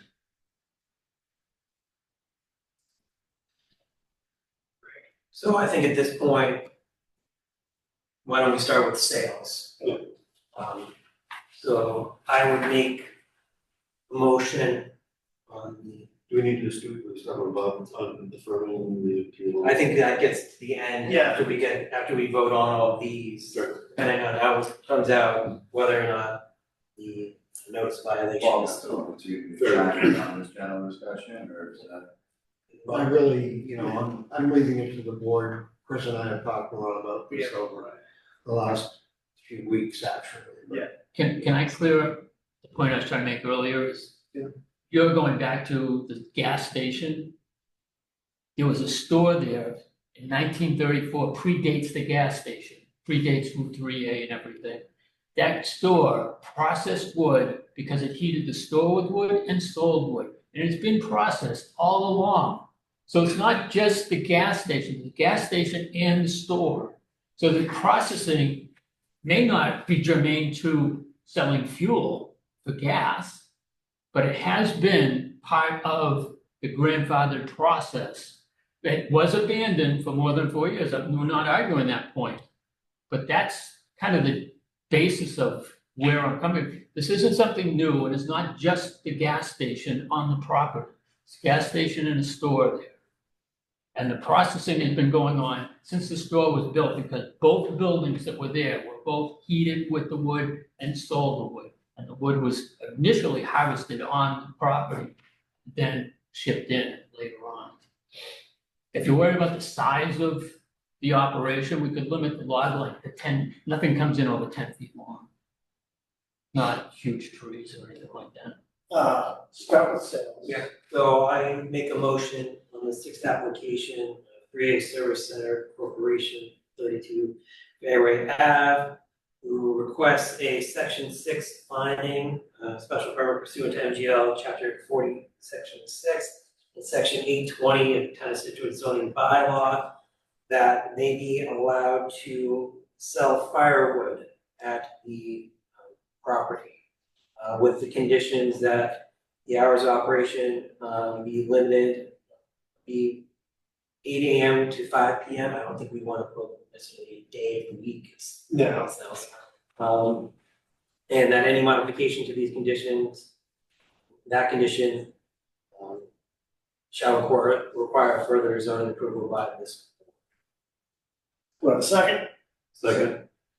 All in favor? Aye. Aye. So that covers sale of firewood, so let's move to processing of firewood. You have direct questions, or I have a couple that might clear things. So right now, you say the processing area shall be located in screened shielded area, not to exceed 80 by 100. Is that how big that area is that he's in now? Is that the 80 by? I gave color copies of the proposed plan, I don't know if you received. We have I have it, I printed one, I saw it color. Yeah. To the extent it is color, if you'd like copies, I have. Yeah. So that's the size of the lot. So the next thing you mentioned is no automated wood processor handling logs greater than 24 inches in diameter shall be used on the property. How big is that the size of the machine he uses now, or is that like the next step up, or? 60, he's got a 16-inch processor. So he might say, hey, I wanna use a bigger machine. Yeah, that machine is only used to split the wood. I know, It's not like running a conveyor and all that stuff. There is a small conveyor belt that's like 6 feet long to load the hopper or the Kubota to pile it up. It's a pretty small machine. And when you think 24 inches, it's not processing huge trees through it or it's a pretty small operation. So he doesn't have the ability to process 24 inches curve? Yes, he does. Oh, he does, okay. On regular splitters, but the processor itself only handles a 16-inch. and I wish that I wish he was here tonight. So what is his process? He gets a giant log, he takes a chainsaw, he cuts it into. It's like 10 foot. Yeah, he gets a 10-foot log, he takes a chainsaw, cuts it into firewood length, and then splits it. Yep. That's his process. That's it. He doesn't have an automated, and I go to Taylor Lumber in Marshfield, has that big automated firewood process. They load it on, it rolls in, Right. it slices it, dices it, Right. stacks. No, That's not what we're talking about on this problem. You know, this is the guy with the chainsaw. it's just, Which is arguably to your house, understanding this correctly. Yeah, you could definitely have this. So when he says, you know, handling logs greater than 24 inches, are we talking a firewood processor that handles, or are we talking a splitter that handles? You know what I'm saying? A processor, because that was from the last meeting, Right. people were saying, well, what if, that's what he does now, what if someone else comes in and they say, oh, I wanna, That's. do something else? So that's why I said 24 If this- inches is. If this is headed down this Yeah. path, if this is headed down this direction, you know, I want guardrails. I want That's- guardrails that's that, exactly what we're trying to we can provide. explain to other people why we said. That's why I brought up the uniqueness of the property. Right. There's not gonna be another gas station that has that necessarily enjoying it, so if we're It's gonna not, do that, it has to be curtailed to the fact that it's so expansive. And we're in a residential zone and you wanna kind of control this so it doesn't explode all over town. But we have the pre-existing, granted, we had the 4-year break. However, it's been going on for over 80 years. And then there was a break where they would store the cars over there and stuff, and now it's going back. So there's history in this location that others clearly don't have to kind of give cover to what we're doing. It's tough to argue that to somebody else that says, you allow them to do this, why can't I do the same type of? Because there's no, what's their history Right. for that? Again, you know, this is a site-specific decision that holds no precedent over anything else. I understand that, you know, I just wanna make sure that we've got guardrails. For me too, I was, Mr. Chairman, yeah, just a question of interest to me at least. The intensity of this use is, we've never really talked about that. Right. And how many cords approximately do you sell a year out of that operation? I have no idea. Or how many dollars does it generate? It's not mine. We spoke about the amount of wood stored, didn't you mention that? So we spoke about how much wood does he store on property at once? I thought that was in one of the letters, I don't want to say.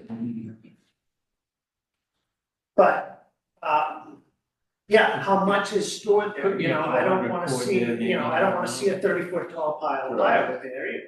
Oh, you could put a height restriction on it like they do, though Go Green has a height restriction and it doesn't seem to really matter too much. So it's, But it's not, he doesn't pile it high, cause then it won't dry out. no, yeah, So it's staying right at like, say, 8 feet. but I guess at the most. the other thing we're saying is, we don't want 12 small piles either. Out of that. Yeah, no, Yeah, that's- there's gonna be a one limit, area there's gonna be a is limit where the of wood what's gets that. piled, where the wood gets What's dropped, that number? processed. It's obviously not, you can't only have one cord, he sells, you know, he's No. qualified, so. Problem, I would say any given time probably has between 60 and 100 cord, maybe. But you. On it's site? spread- Yeah, it's spread out to dry, so it's not stacked up huge and. And it's gonna be in probably. Yeah, within the And they'll fence sell range all area. of that in one season. He can't overload that with cords, cause he won't have room to bring in anything new. Right. He doesn't have the equipment to work it, can't even move it. So he's limited. He's naturally eliminated by the area in which he operates. So do you leave that to a natural limitation, or do you somehow say he's only allowed to have 50 cord, and so So he you has to can go put a over height that? restriction on Or- the pile. We just include like the word storage and just gotta put it inside that fenced off area, right? Well, you have to, keep some of the cords out for sale that people drive by and see. No, those are just bags in that little Yeah, thing, there's no cords up Cords there. are all It's just, delivered. the only thing public facing are the bags of wood that they can load in the That little car. kiosk in the corner. Everything else is behind the screening Yeah. and locked out. So like processing and storage behind the fence. Yeah. And then he wants this, when he sells it. So from an enforcement point of view, what's easier to police, a height? Is saying you can't have a pile, I mean. Well, that's what the Beyond the that's- fence. That's what the fence is. It's like the same thing, it's like you asked me how many quarter in there, I couldn't, I don't know. I mean, if your concern is that you don't want it visible, then it's gotta be concealed behind the fence and no higher than, 8, 10 feet or something. That's itself. Correct. Just like, if you see it, it's a problem, if you don't see it, it's fine. Yeah, I guess. So how do you wanna word that as a restriction, or do you want? I think I think unfortunately the current fence is probably only 6 feet, so if you're saying he's upwards of 8 feet on Yeah. average. With that. It's pretty, to me anyways, it's pretty easy to walk by, to look at something and say that's 8 feet tall, it's 12 feet tall. Yeah, it's probably- Yeah. It's probably like I would 8 say feet limit, tall. Yeah, I would say I would say limit the It's piles. a little bit over the limit fence, piles but to 8 he only feet. has a little Kubota. And Yeah. He can't even load the truck, it won't reach high enough to even load the truck without going up a ramp. Load the truck. So for me, it would be limit That's his the height. height of the piles, then limit the height of the storage to Less 8 about the feet. quantities, right? Yeah. Just the height The height of the storage to under 8 feet, within the current fence line, right? within the current fence line. Which is to be maintained.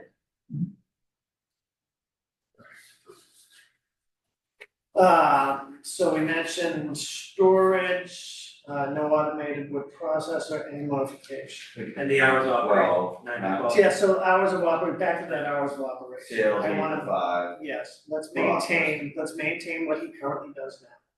9 AM to 12.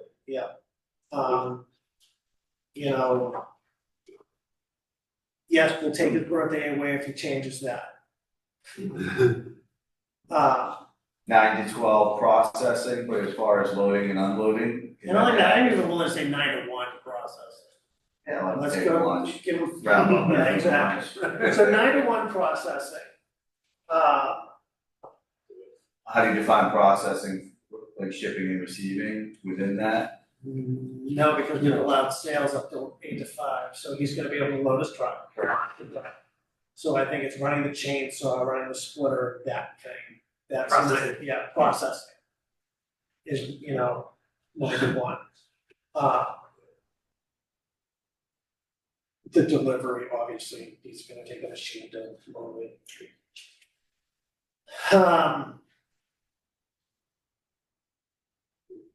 This is the finding, right? Yep.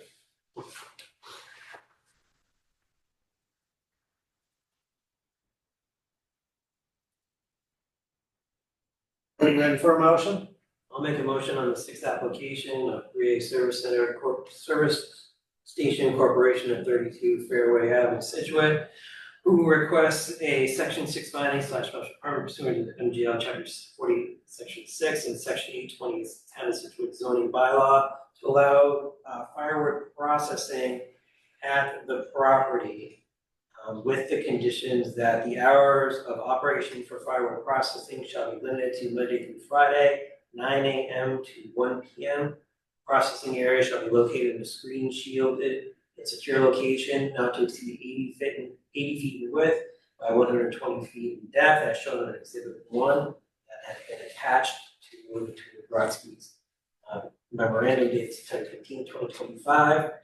That the storage of processed wood shall be limited to piles of 8 feet in height and be contained within the screen shielded and secure location is shown in Exhibit 1. That no automated wood processor handling logs greater than 24 inches in diameter shall be used on the property, and that any modification to these conditions, including expansion of the processing area or changes in equipment, shall require further zoning approval by the board. Do I have a second? Second. All in favor? Aye. Any opposed? Aye. Where are you on this? What? You and I? Second. A second. Oh, all right. You vote aye, just. Aye. Since it's a finding. So the motion passed. All right, next on to parking of vehicles. Do you have a preamble? So I think with this one, I think it is the same, essentially the same relief that we previously discussed as the Exhibit 1 was attached to Attorney Brodsky's September 15, 2025 letter for the storage of parking of vehicles. Again, I think, in my personal opinion, I think we've had enough discussion, ample discussion on this. I have no issues with the requested relief. As laid out with the conditions, Attorney Brodsky noted in his September 15th letter, notes now that 1, no vehicles that will be parked in the designated parking area shall enter or exit the property between the hours of 7 p.m. and 7 a.m. except during storm events or other emergencies. 2, no trailer greater than 30 feet in length shall be permitted to park on the property. 3, vehicles actively being serviced shall be parked only along the paved service area as shown on Exhibit 1. All other vehicles, including overnight and storage parking, shall be located along the rear of the property, away from Chief Justice Cushing Highway, to minimize visibility from the public way. 4, the parking and storage area shall be maintained in a neat, orderly, and secure condition at all times. 5, lastly, as depicted on Exhibit 1, vegetation will be planted to screen the activities at the rear of the property. As far as the parking goes, I want it connected to the building. I think the vehicles parked there should be associated with the building. I think the lessee of the garage, somebody that's working out that is, if he's using the garage to service his vehicles, he can park his vehicles there. So, whatever vehicles are parked there. would be, there would be a reason for them to be there, other than we're leasing this area out for people to park. It's kind of where I'm at. I want to connect it to the. So it would be that there is, an understanding, agreement, contract with the people parking there that their their service is not, in real life, Northern Oak would be servicing those trucks at that site. And that would be the arrangement that connects the vehicles to that lot. As far as limitations go, absolutely no landscaping material to be stored on site. This is not someplace where he's running his business out of. This is only to park his vehicles, to park his fleet of vehicles, so that drivers come in the morning, they pick up their vehicles, they go elsewhere to be loaded, they go elsewhere to work, they go elsewhere to do anything else. Only thing that happens here is the parking of the vehicles. On your drawing, you have secure area. What is that in reference to? What is that for? That's where he pulls in like the toilets and things, so he's got rake shovels, lawn mowers. The toilets with the equipment in it. So that's secured, so no one breaks in and steals the equipment, which we actually have had one incident already, this disgruntled ex-employee. Those are always fun.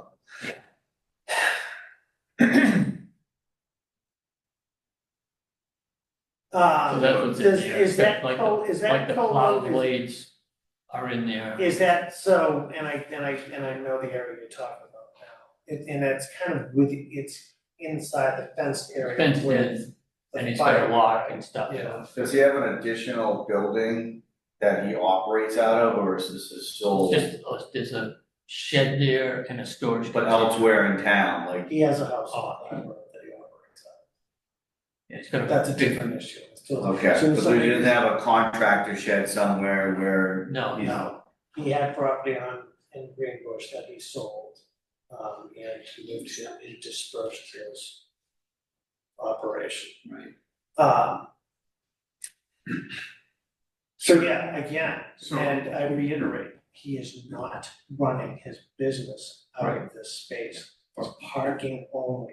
I guess I understand the secure area of the plows, the trailers, the hand tools and things that are there. But that goes beyond, I think, the vehicles, and now you're talking tools. Well, And the trailers and the stuff that goes in and out of the trailers. And this is how it's already growing. Right, so Yeah, I get where you're coming from, so My- like the mulch, you could drop truckload of mulch in there and then they would take that out to the job. and I'll say, we've been talking about this for what, 3 months now, 4 months now, At least, and there's still landscaping material there, I think that. I mean, we've got the message out there that, we tell he's not running his business out of there. And storing landscaping materials there is running. he's not storing, the mulch has been worked out of there. All the bins outside have been worked out of there as much as he can in this time. He's got more work to do, there's no question. There's some concrete stuff there that shouldn't have been But there. over the course in of the first several place. months, I think, to your point, right, like. Yeah, We've been talking about, like, good faith effort on his part. the original, hasn't been made. the original notice of, the notice of violation said you have these issues and you initially took care of a few, and whatnot. I would say keep that moving. We are, And- that's, Someone needs to have a word with Landers and say, they need to stop growing whatever's going on there. You can't argue with the state, but somebody needs to start arguing with the state. There's some erosion. It's getting a little too much over there. I'd love for somebody to say something to the state. You're looking at me. The only thing I can say is that I'm clearly not following your logic because there's actually been consistent evidence of vehicle storage unrelated to the mechanics operating on the property. I mean, I don't think it's disputed. So if tying it to somehow a contract associated with the automobile repair, I don't think it's consistent with the relief that was requested. Again, this lot is grandfathered for a gas station and a service station. The associated vehicles that go with it.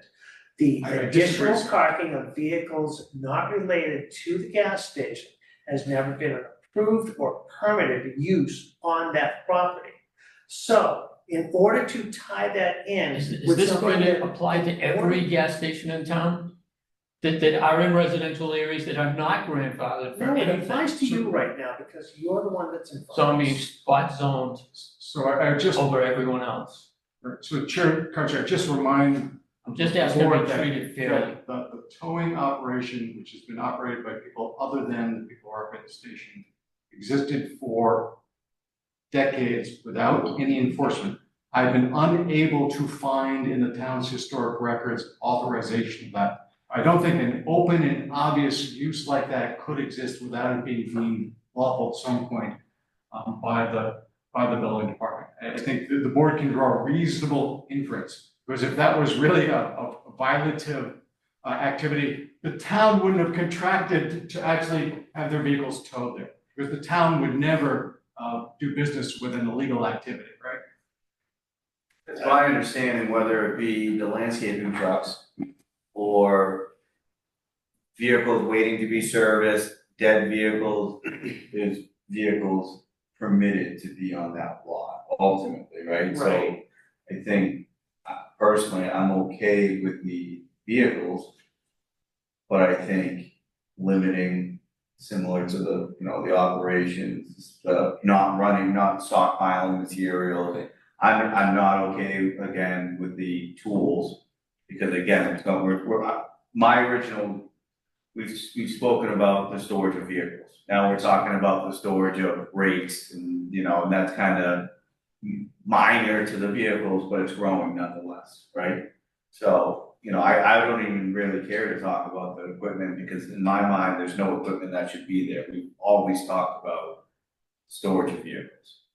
And I don't know if the, equipment, which when you talk landscaping equipment, I mean, you'd have backhoes. Well, so dozers. that's the next, the next part of this is trailers, bobcats. Correct, so where's it you know, stop? Where We're here to talk going about to draw a vehicles, line, right? Right.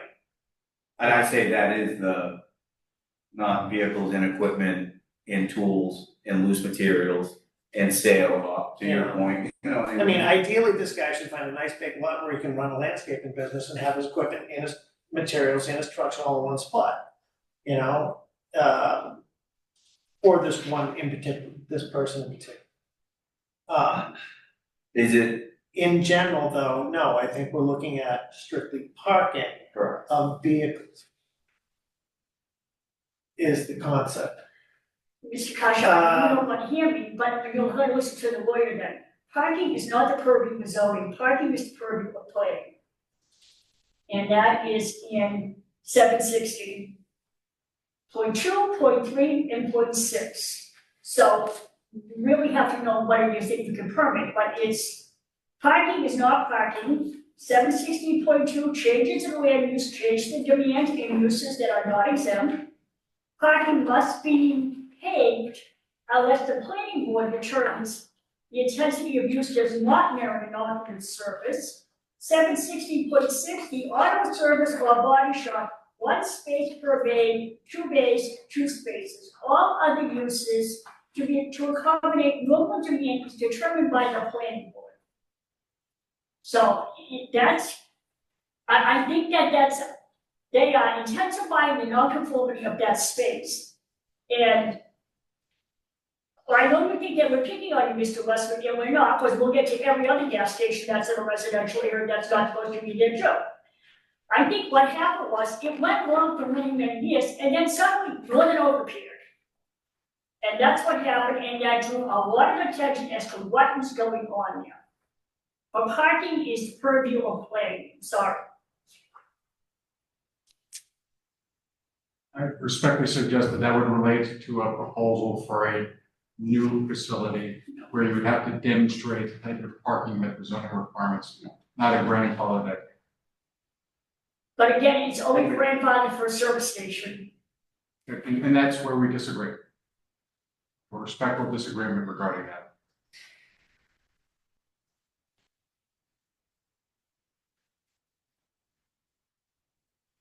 John, thoughts?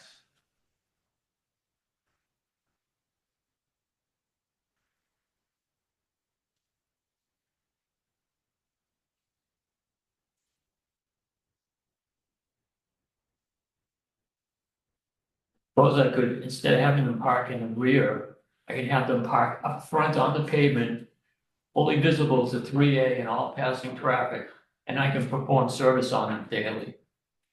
I'll check their fluid, I'll do whatever is necessary to service the vehicles. And that eliminates everything, and it's covered under the service station agreement. And they're up on 3A in view of everything as opposed to in the rear, out of sight.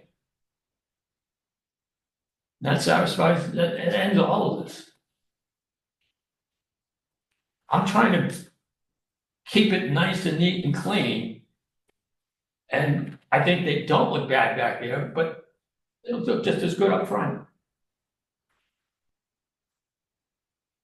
The issue is the I zone. understand. I have every right, according to you, I have every right to service those vehicles and park them up front.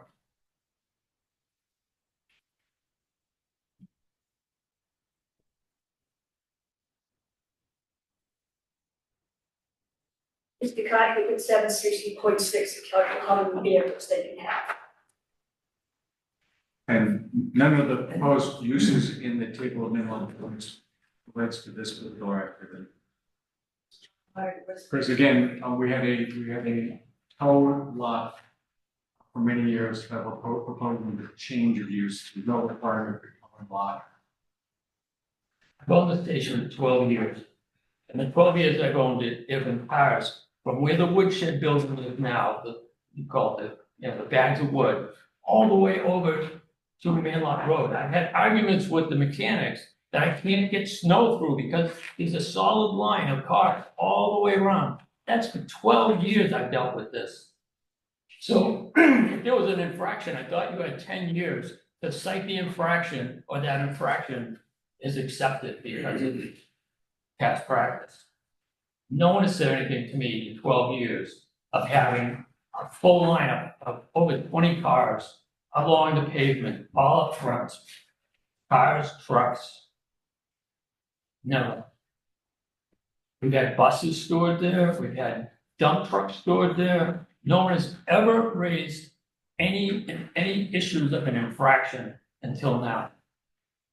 Chair Cochran, there's an inherent problem here that Ms. Lambert is here as a private citizen because she's concerned with enforcement of the zoning bylaw. Suggest that now somehow the planning board needs to be involved. She's the chair of the planning board. I just think we're crossing a line here. Again, we've demonstrated evidence of existing use of this area. We simply want to continue that use. Perfectly appropriate to the board to issue conditions on that, but to somehow now require that we demonstrate that proposed use somehow conforms to parking. And just looking at the parking table, there is nothing in the parking table for this particular use. That are you going to send us to the planning board that Ms. Lambert is the chair of to seek a determination of what's sufficient parking for a non-conforming use? I mean, it's getting a little too close. Brodsky, I did not come here as the chair of the planning board. Miss Lambert, Sorry, my, but you can tell him I am not here. And when I did this before, I was not part of the planning board either. Mr. Chairman, I point out, I don't want to become part of this conversation at all. Frankly, I would point out that all of the parking requirements in 760 are minimum parking requirements. There's nowhere that says you can't They have have to more have, than. they have to have at least two. They're all minimum parking requirements. And there's a table 2 in that same section that does have requirements for commercial zone parking. It isn't zone commercial, but we use as in a commercial, as a, a commercial site, so for what it's worth.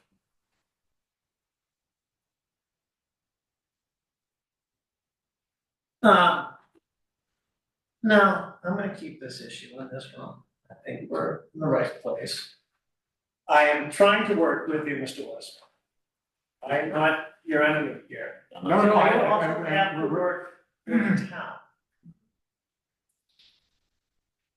And we're very grateful, and I don't want to appear grateful. My job is, as you know, to be an advocate on behalf of the client. I think we've made a credible argument that would justify the grant of a section 6 finding to allow vehicle parking. Well, I understand, Mr. Morris, I mean, we came in for a request for vehicle parking. I understand that concern with reasonable parameters around it so that the board has got comfort that the change in use will not result in a substantial detriment to the existing neighborhood than the existing use. Again, we maintain it's still, it is the existing use and has been for years. So again, we're going down a path that, family, we're going down this path. Let's get back to our conditions. And Justin brings up a good point. We have been talking about parking / storage for vehicles. But now we're talking trailers, snow plows, backhoe, do we get into bobcat? Are we getting it? There's no bobcat, there's no backhoes, he keeps those over on the other property. And if I might, we Different actually truck. discussed trailers because we were specifically requested to provide a condition limiting the length of. Well, no, it's trailers like the tractor trailers that were there. And then there's trailers connected with the landscaping trailers. I think I'm looking at those two differently. I think we referenced 53 Yeah. foot trailers conversationally in that, where's it end? All of a sudden Yeah. you've got, A fleet of Landers trucks correct. Or just storage for, United States Parcel Service, Yeah, Postal Service, I think we're here to focus on landscape vehicles. Again, I would think that a landscape trailer that would hold a bobcat substantially smaller and less impactful than a 30-foot trailer associated with a tractor. It's one and the same thing. And that's, well, and again, that's what we're trying to Yes, sir. parse out. How much do we allow? I mean, 9-ton tag mark is a pretty substantial trailer. I think that's what we're trying to dice out here. How do those things get stored? Where do they get stored? Are they behind, and I mean, I appreciate the drawing, I just I hope the trees look bigger in real life than they do, on the drawing. If I might suggest, you can condition that so their arbor body of not less than 6 feet tall with a diameter breast height of no less than 4 inches. Whatever physical requirement you want to guarantee that, that there are reasonably mature trees that we can get this time of year to put in. As this is drawn, where do you see your primary entrance and exit, or was there thought to that? What do you mean? For the truck, for the parking? Yeah. It's the driveway going between the trees there. So that So you would got be- 5 trees on one side, Yeah. then the drive going back.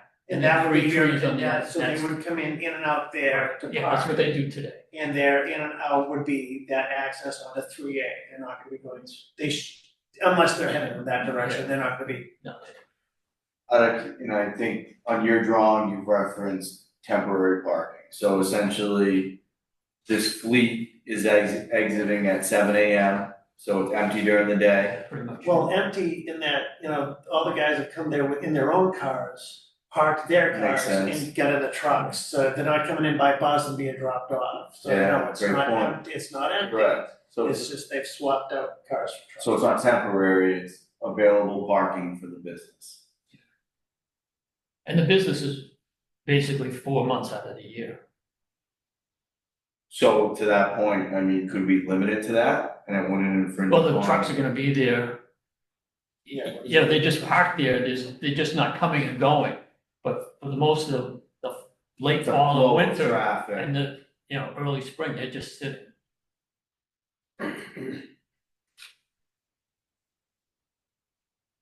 So there's really no activity during, unless there's a snowstorm and they take the plows out. Room in there, or? No, I mean, I understand your concern. Everyone's concerned, if we're not gonna allow bobcats, well, then they say, well, it's not a bobcat, I'm drowning, a bobcat on the trailer's allowed in there. Well, Correct. yes, that was the other thing, yes. Back And I think. I think it would be that, I think if the Bobcat is, I think if the equipment is on the trailer, let's separate hand tools from lawnmowers and Bobcats. Yeah, okay. If those things are on the trailer, like they're going up tomorrow, yeah, I guess they can be there.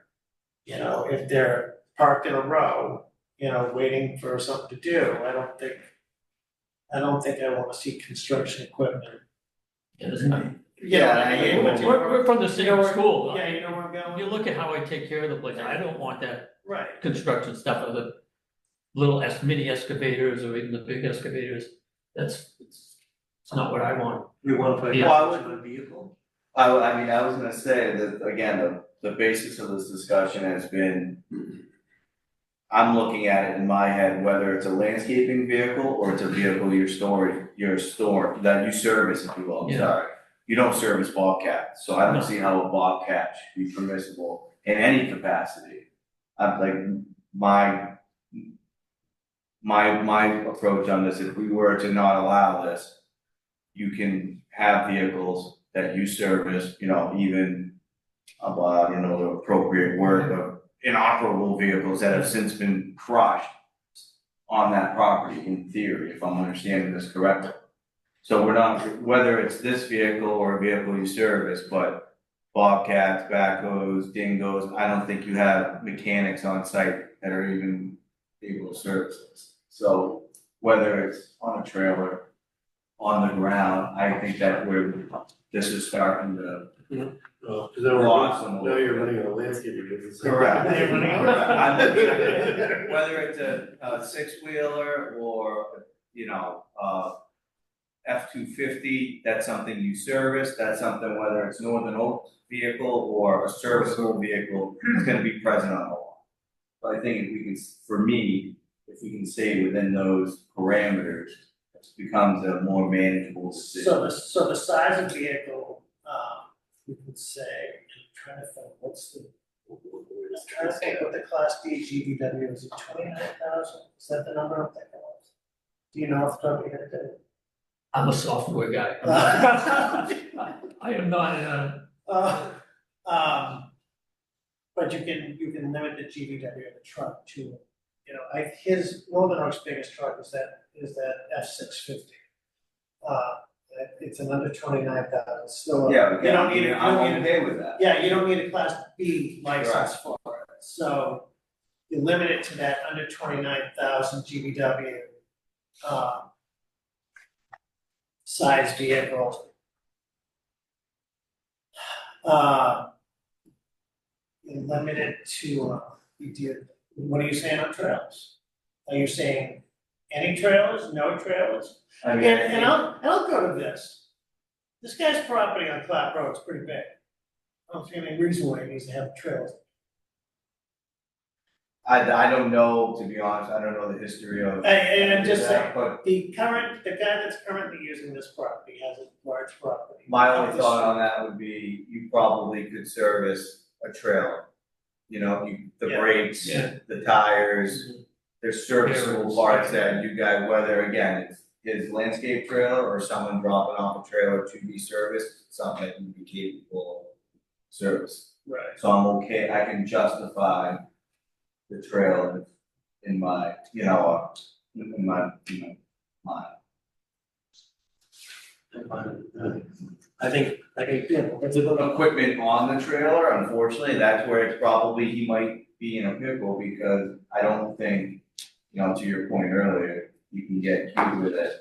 And put 3 Bobcats on the trailer, so. I don't like the idea of having a storage shed or anything like that. Agreed. I don't wanna get into that, we're storing hand tools in a storage shed. I think this is strictly. When a guy gets out of his truck in the morning, grabs his lunch, makes it, gets it in the next vehicle, drives out. Not loading up trucks, not, hey, you take this, skid steer off of this trailer, put it on your trailer, now you're moving heavy equipment around.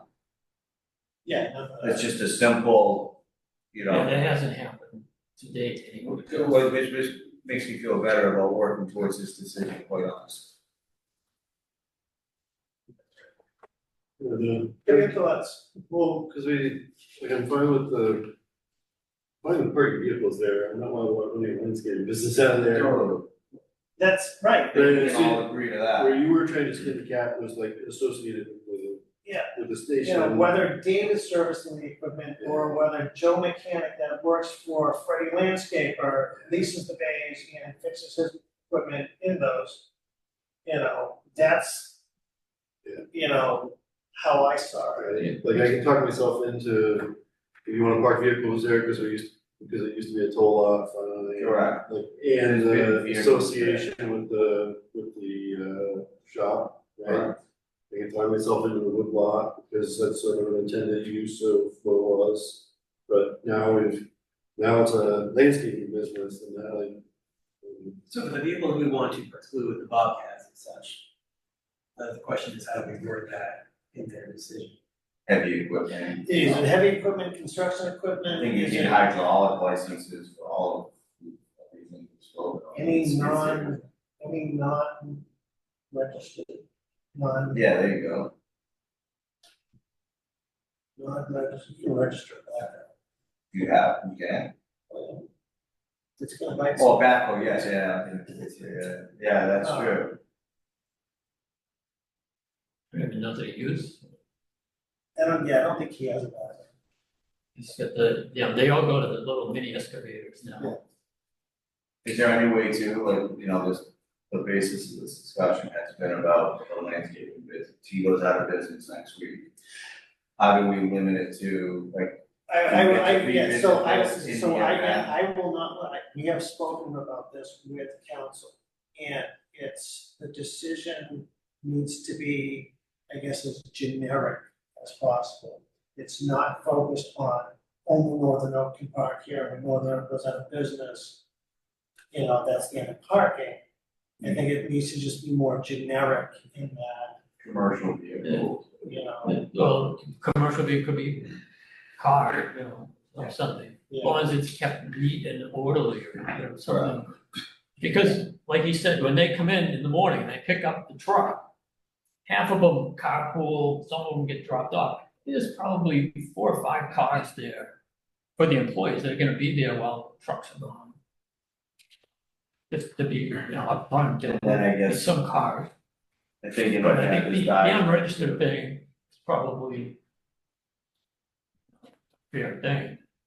That eliminates the Bobcats, the Dingoes, the mini excavators, any unregistered. so any vehicle parked has to be registered. Doesn't Yeah. it? Yeah, So that would get you your landscape trailers in, whatever that need to be there, but like a Bobcat, an excavator or whatnot. right. is there a quantity too that we're able to, or even just, Yeah. single file along this Do you line? wanna say 98 or do you wanna say 5? My only concern would be then you start parking like. Yeah. Depths, you know what I mean? You get, Yeah, you could say single file, like, Remember designated locations for activities. but you there's. got on here though, I mean, what does that look like out there? If you were, If you drove by, it's how they look, go by in the morning. Yeah, and he's it's- typically you'll see them had there. single file. Correct. All that's single what I file mean. across the deck. And that's the way. That, I'm just saying, where that drawing looks a little deeper than single file if you were to scale. This is Well, all I from didn't that. go to scale. No, understood. Scale or anything, I was just trying to. But I'm just thinking single file along the property, along the property line, X amount back, just so that, again, you're not, you have So what do you four say? rows. All right, you're Yeah. gonna say just, limited to. How do you say that? Limited to single row file along the registered fence line, rows. Yeah. up to Single row. a certain point. Double park. Yeah, do you wanna say, do you wanna say up to? Right now, you have a line that's kind of off the corner of the building, going straight back where your parking sort of ends. Is there a way to The parking has always get a been formal, all the way across the back. Yeah. would there be a way to formalize this? At a later date? I think Like- saying a single row is kind of limiting what's Yeah, gonna be single there. row. We're also extending the fence on Manlock Road. Yeah. It's going to go down another 32 feet, which will actually put it on my other piece of property, but in an effort to shield things and make it. Which I think I appreciate, you're also beautifying the property in an effort to, Something that came up in previous conversation is that this parking has migrated onto that second parcel. Not the parking. Maybe some, I don't think so. Landers may be trickling over a little bit on his, but In I don't think the parking. Yes. From the near maps, when we look at it from the near maps, it has crept. It appears to have crept. I would like to limit this to the gas station parcel and not encroach on that second. I understand it's the same owner or whatever, and technically they're owned under separate entities. They are. Are they separate addresses? Cause this application is only for 32 Fairview Ave. Don't think there's a separate address. No, because it's Gasolini owns all of it. But I would say whatever happened is limited to the parcel that the gas station is on, that. Yeah, that's. Parcel one? Map 25, 3 parcel. Limited to that parcel. If for no other reason, if there was ever a leak of hydraulic gas, anything, it only contaminates that one site and adjacent. Alright, so what I have right now is, any vehicle parked must be registered vehicle. Parking is limited to the lot, for assessor's map 25, lot 3, parcel 1. That are providing at least 6 feet behind be planted to shield, to screen the activities at the rear of the property. And also no landscaping materials be stored on any trucks, and no equipment, hand tools, etc. be stored on the lot as well. Anything else? Along with the other things that I discussed here. You want to create language for no independent business operations. Independent from a landscaping business goes out, exists, and new business is open. It's how it protects from any business operating, it's just solely limited to just parking. And then that's broad enough for enforcement purposes to say, hey, keep in whatever the materials are that are there, whether it's a landscaping company or not, that can be construed to the operation. I can say instead of no landscape materials, no materials. That's catch on. Yeah, no storage material. Yeah, no storage of materials. That one up again? And no business operation. That's what I was, because I think that sort of encompasses some sort of plan, right? Right. Alright, so would be, so the allowing of vehicles, allowing parking of registered vehicles on the property. So like from your ease of enforcement thing, right? Somebody complains and then we have to go check the stickers. License plate. License plates. Yeah, that's plate. Yeah, registered, yeah. Fine. They don't have to, they don't have to inspect them. No vehicles will, It's just, yeah. that the parking be limited to assessor's map 25, block 3, parcel 1. That it be limited to obviously the no vehicles that will be parked in the designated parking area shall exit between the property between 7 p.m. and 7 a.m. such as slow goods and emergencies. No trailer greater than 30 feet in length shall be permitted to park on the property. Vehicles actively being serviced shall be parked only along the paved service area shown in Exhibit 1. All other vehicles, including overnight storage parking, shall be located along the rear of the property, away from Chief Justice Highway, otherwise visibility to the public. Parking and storage areas shall be maintained in neat, orderly, and secure condition at all times. As depicted in Exhibit 1, arborvitaes at least 6 feet in height will be planted to screen the activities at the rear of the property. And that no business operations be conducted in with regards to the parking.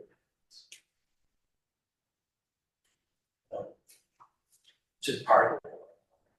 We're only allowed parking.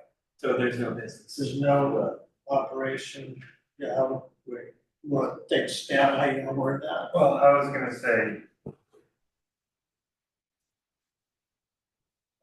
No business operation on that specific parcel, so that's not necessarily to be interpreted. But we're only allowing parking. We're with the inference that obviously we're allowing for the parking, but anything that's being construed as business operation, independent from the gas station, service station, and if the fire were other separate parcels. Right, and we limit it to just that parcel where it's at.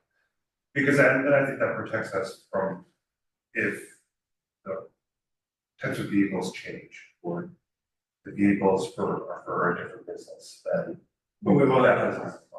But we're still only allowing parking, Only allowing right, but I think the operations side of it protects us. Anything that they were trying to do, that would be separate from parking, very independent from that. Can I make a different suggestion, because I'm in trouble with business operations, because the parking of vehicles is part of a business operation. Could perhaps say that no other activities shall be permitted on the property without authorization by, without appropriate permits and authorizations or something like that. So I think it accomplishes. Sure. Yeah, I think that's the same. what you want. No business operation beyond the stores. I would, well, let's say. No, I think he covered it, no other. I was confused. And forgive me, I've had no other use. I've had 8 public hearings in 2 weeks. This is the last of them.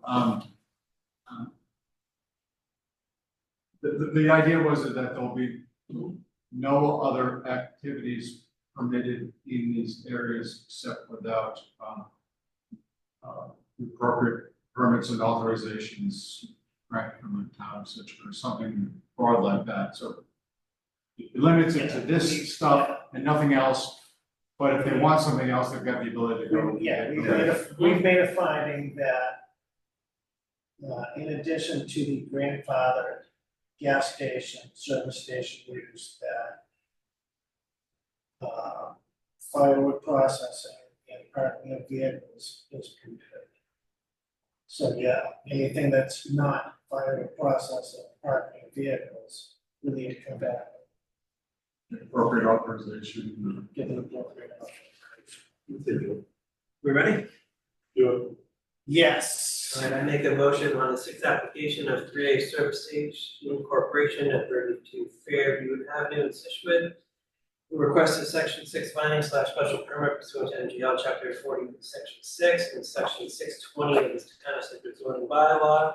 Allow parking of vehicles on the property located designated in the assessor's map 25, block 3, parcel 1. That the parking allowed parking be allowed for any registered vehicles. That the, no vehicles that will be parked in the designated parking area shall enter or exit the property between the hours of 7 p.m. and 7 a.m. except during storm events or other emergencies. Trailers greater than 30 feet in length shall be permitted to park on the property.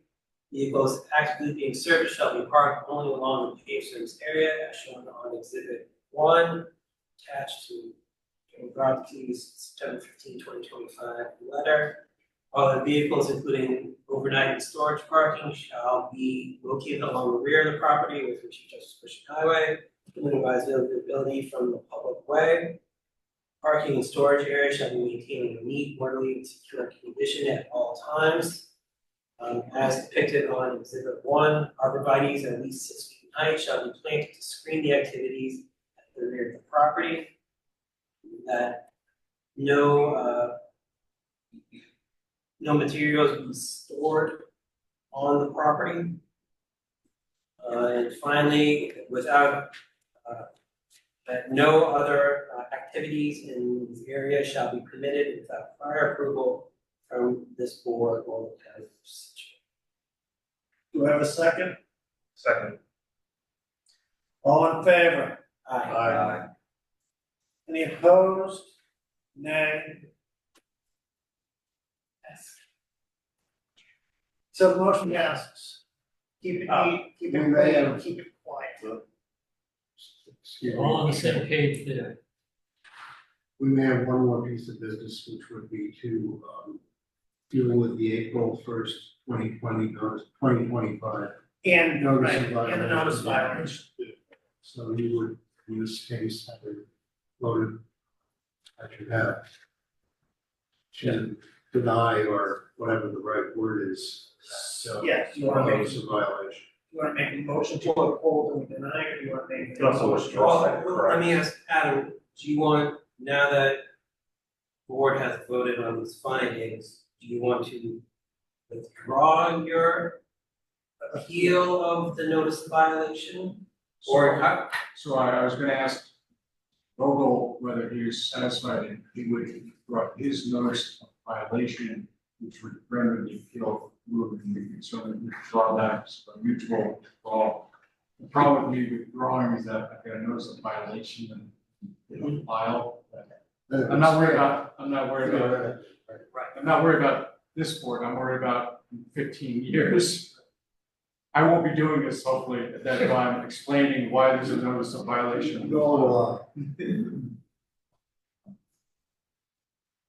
So however you'd like to do it. Yeah. I mean, the cleanest way, if you were inclined, Bob, would be to withdraw the notice of violation based upon the findings of the board tonight. If you're not comfortable doing that, then we vote as to whether or not we would essentially, I think, based upon our findings, would, let's say, grant the appeal of the applicant due to the findings made by the board tonight, which essentially renders the violations would not be conforming, would not be violations.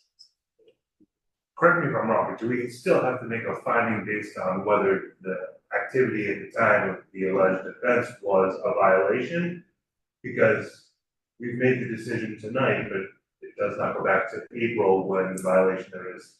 Because that's really what they're appealing, correct, is the activity in April, not how we construe it to be now. So the thing that we're deciding whether to appeal or not, uphold or not, is whether or not behavior was in violation at the time, right? And I don't mean to complicate it, but there were a series of violations, many of which were corrected.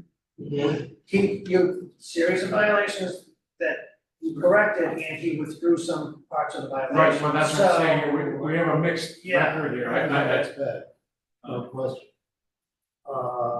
I mean, I don't want, I think we could definitely get into the weeds on this, which none of us want to do. I think it would be just, in my mind at least, cleaner for the board to simply deny the violations or affirm that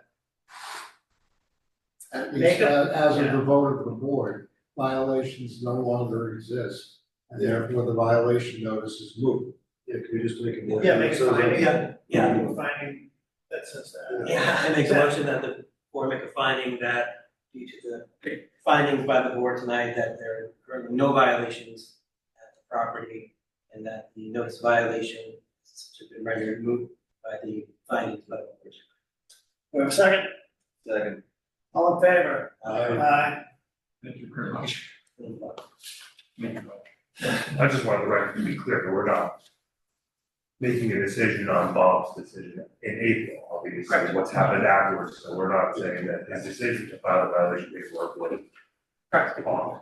Right. That's what I want the record to be clear on. I'm not feeling defensive. Any other business? No, we took care of our extra business, they've run already, Motion to close the I will entertain a motion. motion closed? Do I have a second? Second. All in favor? Aye.